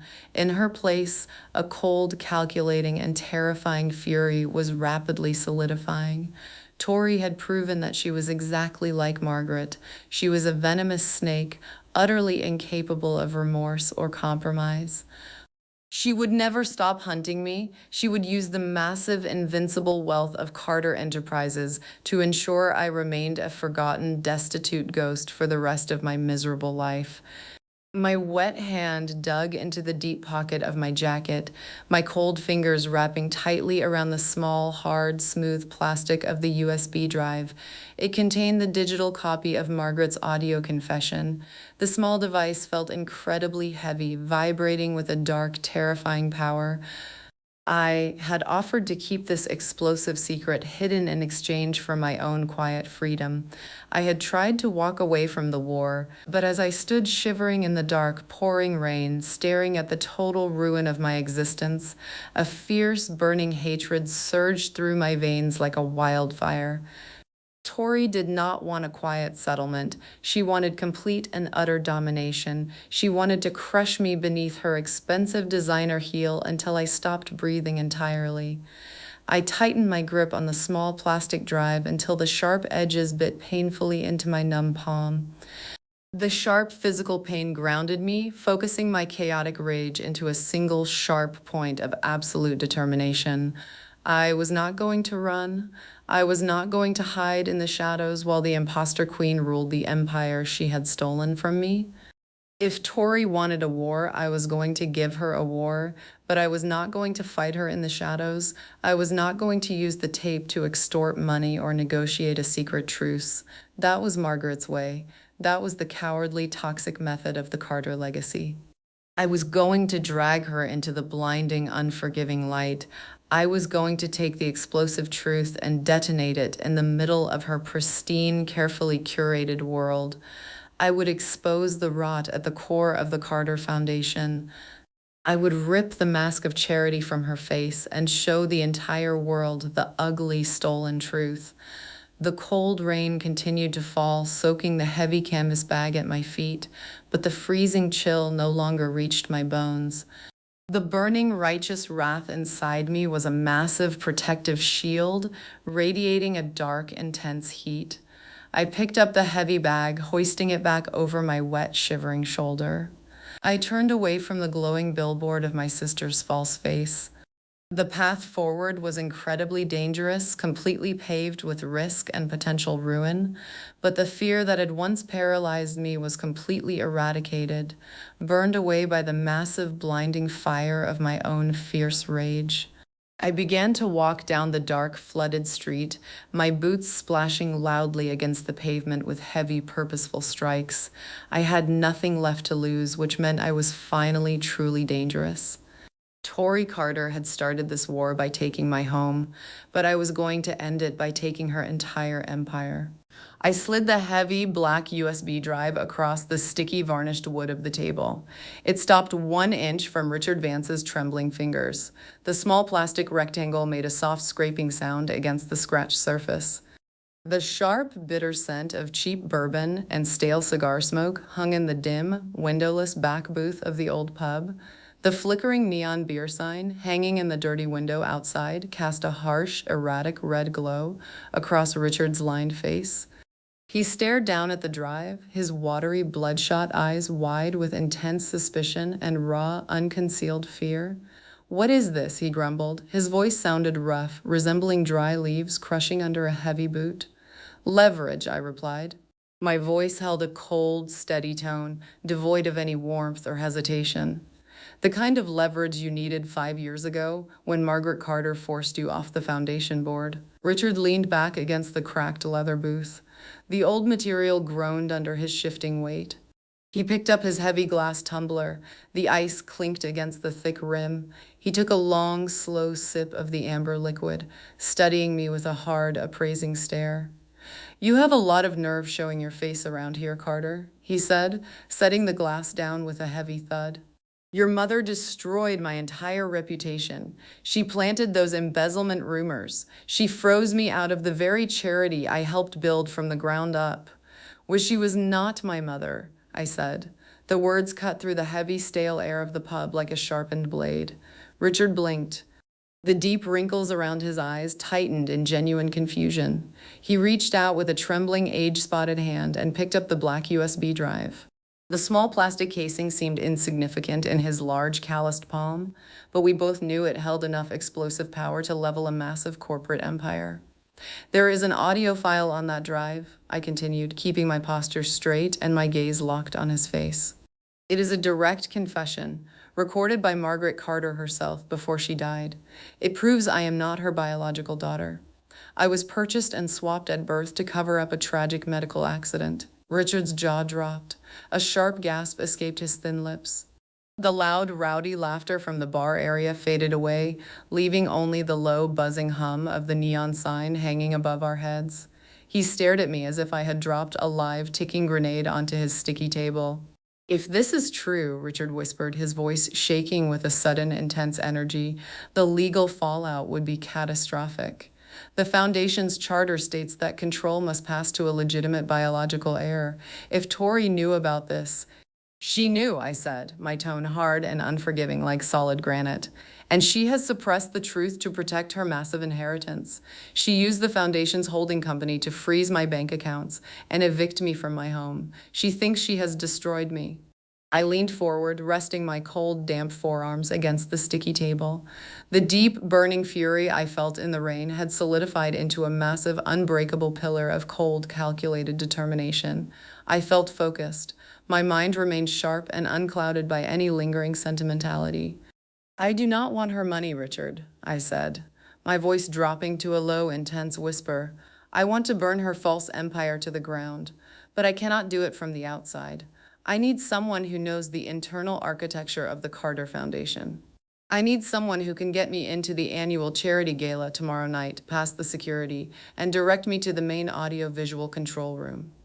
Richard stared at the black drive for a long, agonizing minute. The ice in his glass melted with a soft, cracking sound. I could see the massive, heavy gears turning in his mind, weighing the enormous risk against the sweet, intoxicating prospect of absolute revenge. "The gala is secure," he muttered, rubbing his rough chin. "Tori will have elite security stationed at every entrance. But as a founding member, my old security clearance codes are still active in the legacy system. Margaret never bothered to purge the old database." "Can you get me inside?" I pressed, refusing to let him look away. A slow, grim smile began to spread across Richard's lined face. It was not a warm smile. It was sharp and dangerous, like a wolf baring its teeth in the dark. He slipped the small black drive into the inner pocket of his heavy wool coat, patting it against his chest. "I can get you to the main stage, Emily," he said, his voice vibrating with a sudden dark thrill. "We are going to give Victoria Carter the biggest, most explosive surprise of her miserable, privileged life." I nodded. A deep, powerful sense of absolute resolve settled into my bones. The fragile, broken girl who wept over a rusted key was gone. In her place stood a dangerous, unwavering adversary, armed with the ultimate truth and prepared to strike. The stage was set for the ultimate confrontation. I pushed past the velvet rope, my borrowed silk dress, brushed against the pristine dark uniforms of the armed security guards at the main entrance. The heavy double doors of the Grand Plaza Hotel swung open, hitting the brass stops with a dull thud. The blinding pop of hundreds of camera flashes created a relentless, stuttering rhythm. It illuminated the massive marble columns of the grand foyer. The loud, buzzing hum of the elite crowd hit my ears, a thick wall of polite laughter and clinking crystal glasses.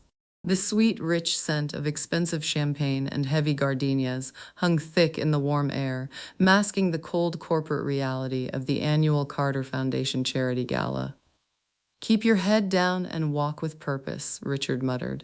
His rough, gravel-like voice scraped against my ear. He pressed a cold, hard plastic access badge into my damp palm. The sharp edges bit into my skin. I nodded, gripping the small badge tight. Walking into the opulent ballroom, my heart hammered against my ribs with intense, almost painful anticipation. The deep, heavy rhythm in my chest felt electric, echoing the massive, ticking clock in my head. I knew I held a bomb in my small black clutch. The black USB drive rested against the silk lining, a dense core of explosive truth waiting for the perfect moment. The immense crystal chandeliers above cast a warm, golden glow over the room. It painted the wealthy donors and smiling politicians in a flattering, angelic light. I scanned the crowded floor. Waiters in crisp white jackets carried silver trays laden with miniature appetizers. The soft, rhythmic hum of a string quartet floated down from a raised balcony. Everything looked perfect. Everything felt polished, pristine, and secure. But beneath the sparkling surface, the tension in my muscles pulled tight like a drawn bowstring. Every breath I took tasted sharp and expectant. I felt as if I were walking through a minefield of fragile glass. Richard placed a firm, rough hand on my shoulder, steering me away from the bright center of the room. We moved along the dark, shadowed edges of the ballroom, slipping behind the towering floral arrangements. The sweet smell of the lilies turned thick and cloying, sticking in the back of my throat. "The main audiovisual control room is up the rear service stairs," Richard whispered. He pointed a stubby finger toward a heavy oak door marked "Staff Only." I watched the door. Two massive security guards stood on either side, their arms crossed over their thick chests. Earpieces curled behind their ears, flashing with tiny, blinking green lights. Tori had spared no expense. The perimeter looked airtight. "I will create a distraction," Richard said, his tone grim. "When they move, you scan the badge and go. You will have a 90-second window to upload the audio file into the central queuing system before they lock down the network." A sudden, sharp spike of adrenaline rushed through my veins, hot and blinding. The moment of truth approached with terrifying speed. I touched the cold metal clasp of my clutch, feeling the hard outline of the drive. The anticipation built in my chest, expanding like a massive trapped storm. I felt ready. I felt dangerous. "Do it," I whispered. My voice sounded hard and unrecognizable, lacking any trace of fear. Richard stepped away from the shadows. He walked straight toward a passing waiter, carrying a massive tower of champagne flutes. With a sudden, forceful shove, Richard sent the waiter stumbling backward. The man collided with one of the heavy floral pedestals. The crash sounded deafening. Hundreds of delicate crystal glasses shattered against the hard marble floor in a massive, chaotic explosion of sound and flying shards. The tall pedestal tipped over, sending a cascade of water and crushed lilies pouring across the pristine floor. Loud gasps erupted from the crowd. The string quartet stopped playing with a harsh, screeching discord of strings. The two security guards by the oak door abandoned their posts, sprinting toward the chaotic mess of broken glass and shouting guests. Now, I told myself, I stepped out of the shadows and broke into a fast, silent run. My thin heels clicked sharp and fast against the marble. I reached the heavy oak door and slammed the plastic badge against the black scanner. The machine beeped with a high, sharp tone. A small green light flashed on the panel. I pushed the heavy door open and slipped inside the dark, narrow stairwell. The loud noise of the ballroom cut off the instant the thick door snapped shut behind me, plunging me into a sudden echoing silence. I stood in the dim concrete stairwell, breathing hard. The air smelled of dust and industrial cleaner. The heavy, throbbing pulse of anticipation beat against my eardrums. I was in. The impregnable fortress of Carter Enterprises had a breach. I kicked off my uncomfortable high heels, leaving them abandoned on the cold concrete landing. I gripped my clutch and began to climb the steep metal stairs in my bare feet, the cold steel freezing the soles of my feet. Above me, the control room awaited. The final fuse was ready. But as I reached the heavy steel door of the control room on the second floor landing, a massive, unexpected shadow stepped out from the darkness. The harsh click of a safety disengaging echoed loud and sharp in the narrow concrete space. I froze entirely. Someone was waiting for me. The shadow resolved into the shape of a massive security guard. The harsh click of his radio echoed in the narrow concrete space. I froze. My bare feet felt the freezing steel of the stairs. "Hey," he grunted, stepping forward. "Staff only up here." I did not stop to think. I threw the heavy canvas duffel bag straight at his chest. The wet material hit him with a loud, wet slap. He stumbled backward, his heavy boots slipping on the slick concrete. I rushed past him, pushing the heavy steel door open and throwing myself into the control room. The room was dim and cold, smelling of ozone and hot electronics. A massive wall of monitors displayed every angle of the ballroom below. I saw Tori standing at the main podium. Her pristine face glowed on the giant projection screens. She wore a stunning white gown, sparkling under the golden light of the chandeliers. And so, Tori's amplified voice boomed through the speakers, smooth and charismatic. The Carter Foundation pledges another $10 million to underprivileged youth. I slammed my hand down on the main console. I shoved the technician aside. He shouted in protest, spilling hot coffee across the digital soundboard. I jammed the black USB drive into the main port.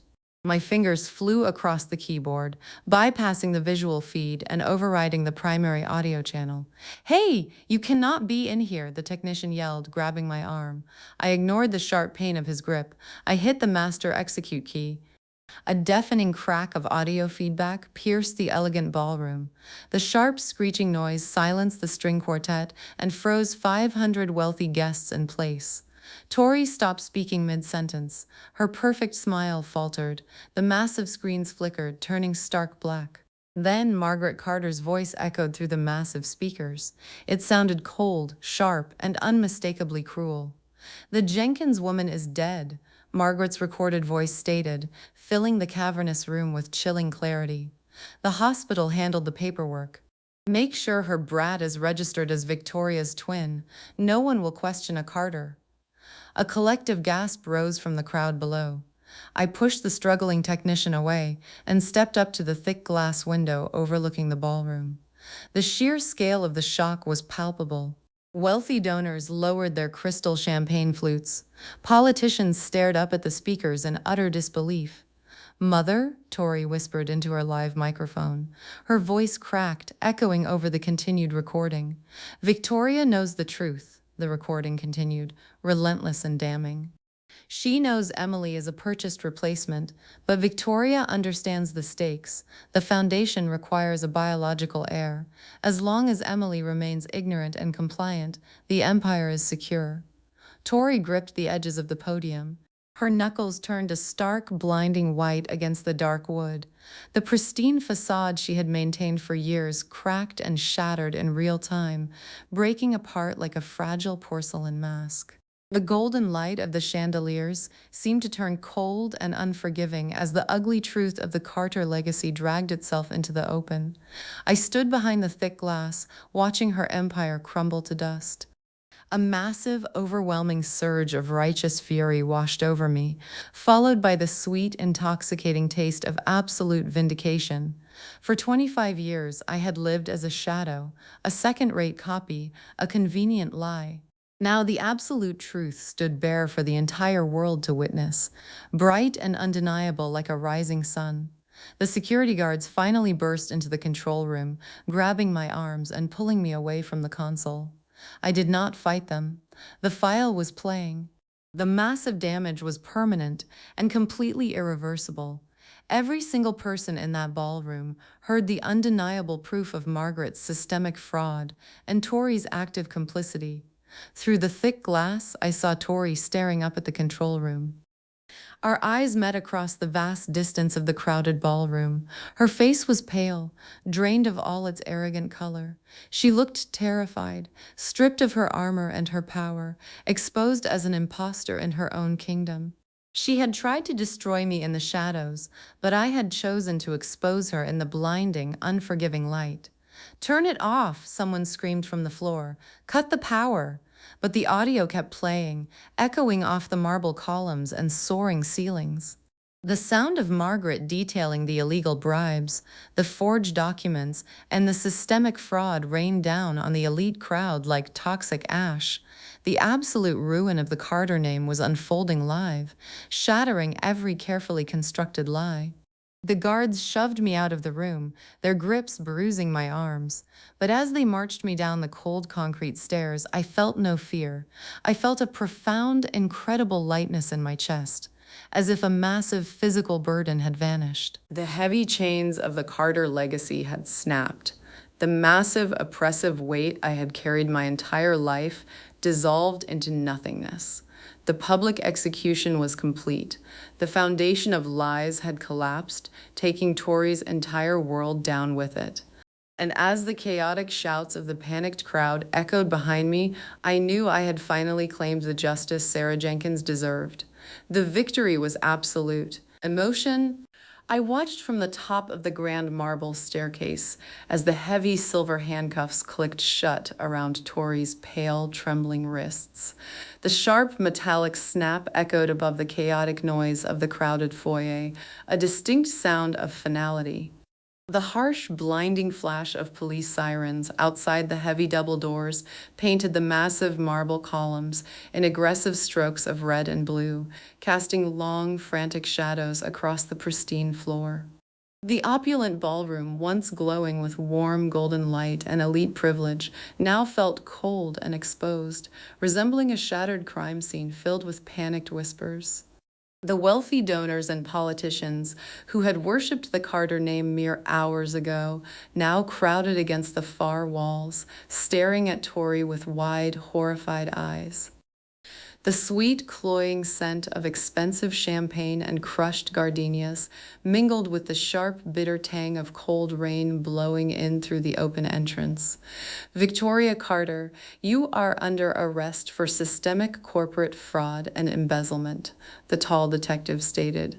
His deep voice cut through the noise, steady and unyielding.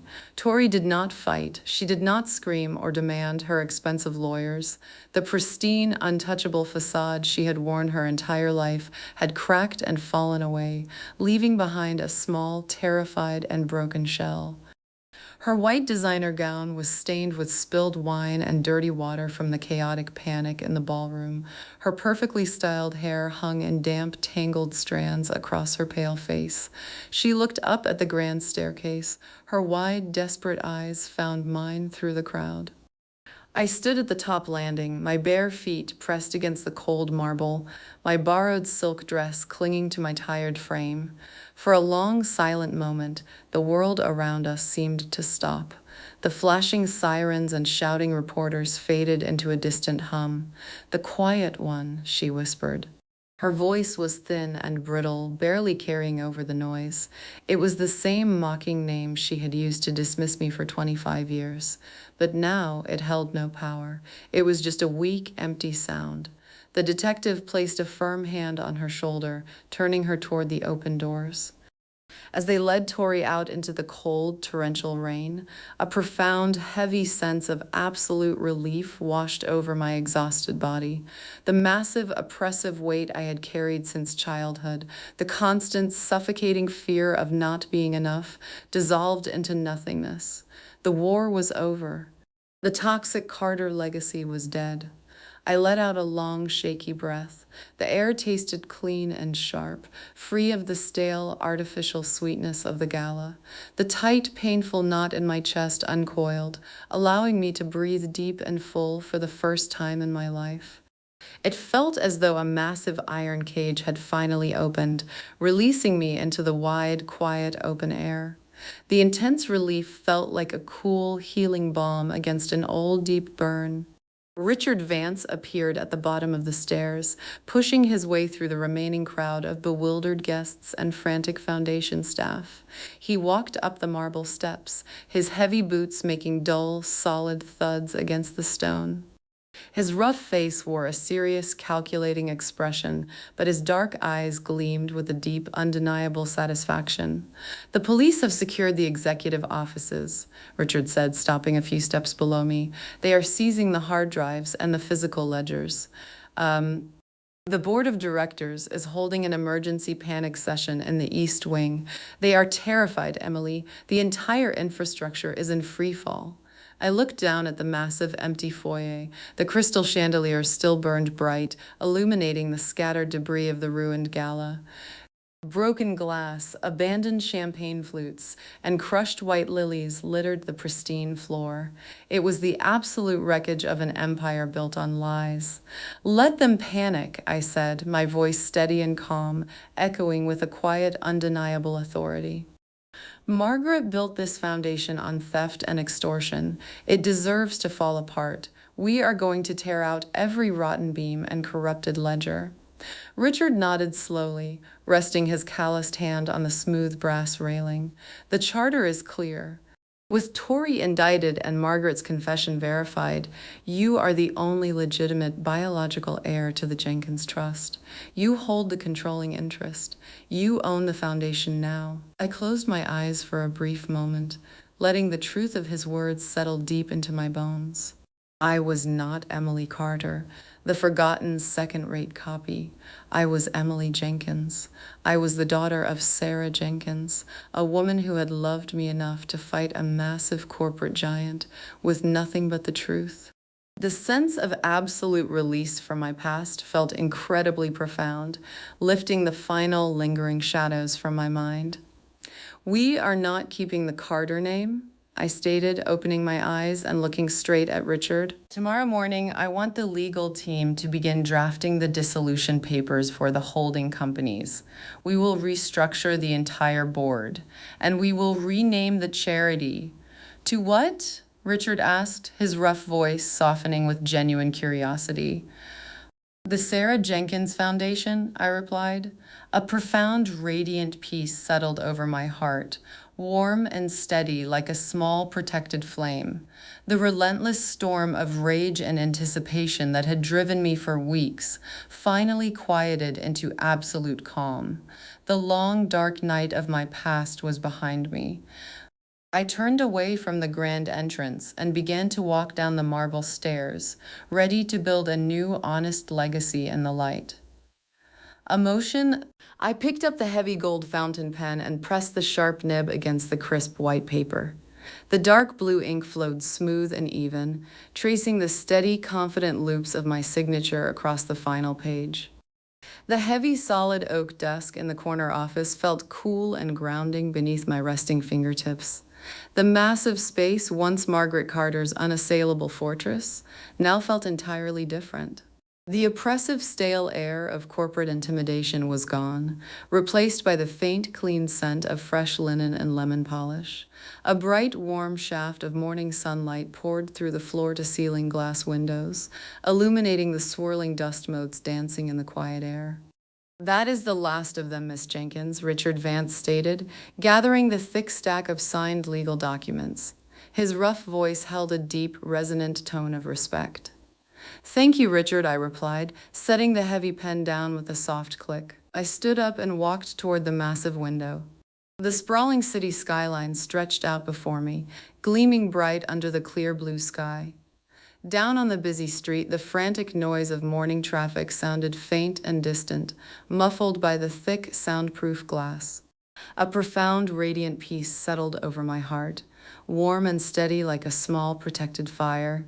The relentless storm of rage, fear, and desperate anticipation that had driven me for weeks had finally quieted into absolute, undeniable calm. The long, dark night of my past was behind me. The press release regarding the renaming of the holding companies goes out at noon, Richard continued, flipping through his leather binder.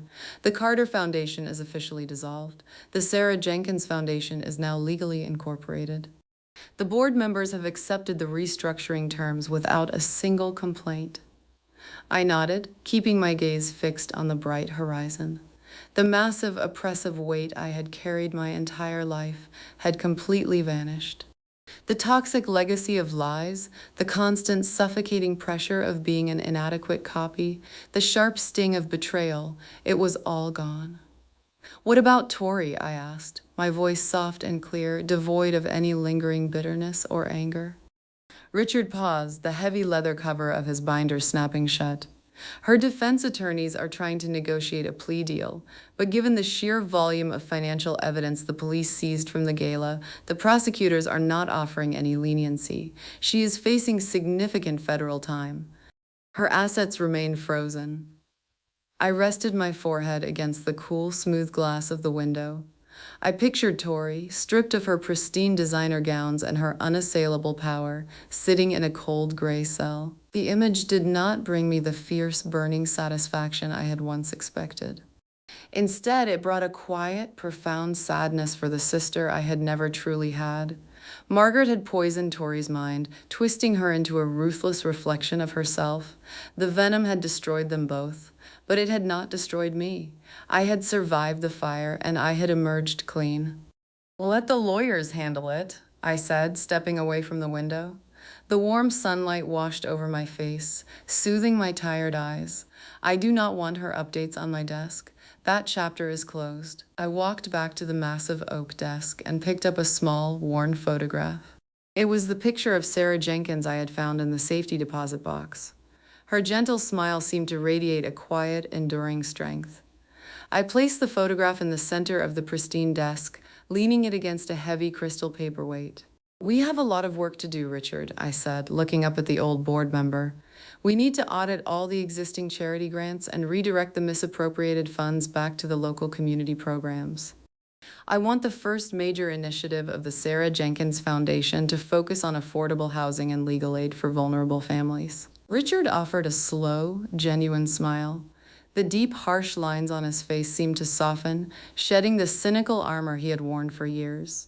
"It is going to be a massive undertaking. The financial untangling alone will take months." "I am not in a hurry," I replied, a deep sense of absolute certainty anchoring my words. "We are going to build this right. No shadows, no secrets." Richard nodded, picking up his thick leather binder. "I will inform the legal team to prepare the initial grant proposals. Have a good morning, Emily." "You too, Richard." The heavy oak door closed behind him with a soft, solid thud, leaving me alone in the bright, spacious office. The silence in the room was not empty or intimidating. It felt rich, full, and incredibly peaceful. I took a deep, full breath. The air tasted clean and sharp. The tight, painful knot that had lived in my chest for 25 years was completely gone. I felt whole. I felt real. I was no longer a forgotten daughter, hidden in the dark corners of a stolen empire. A Mosenfrosses Rayavlet for. I was Emily Jenkins, and for the first time in my life, standing in the bright, warm light of my own true identity, I was finally home. Emotion,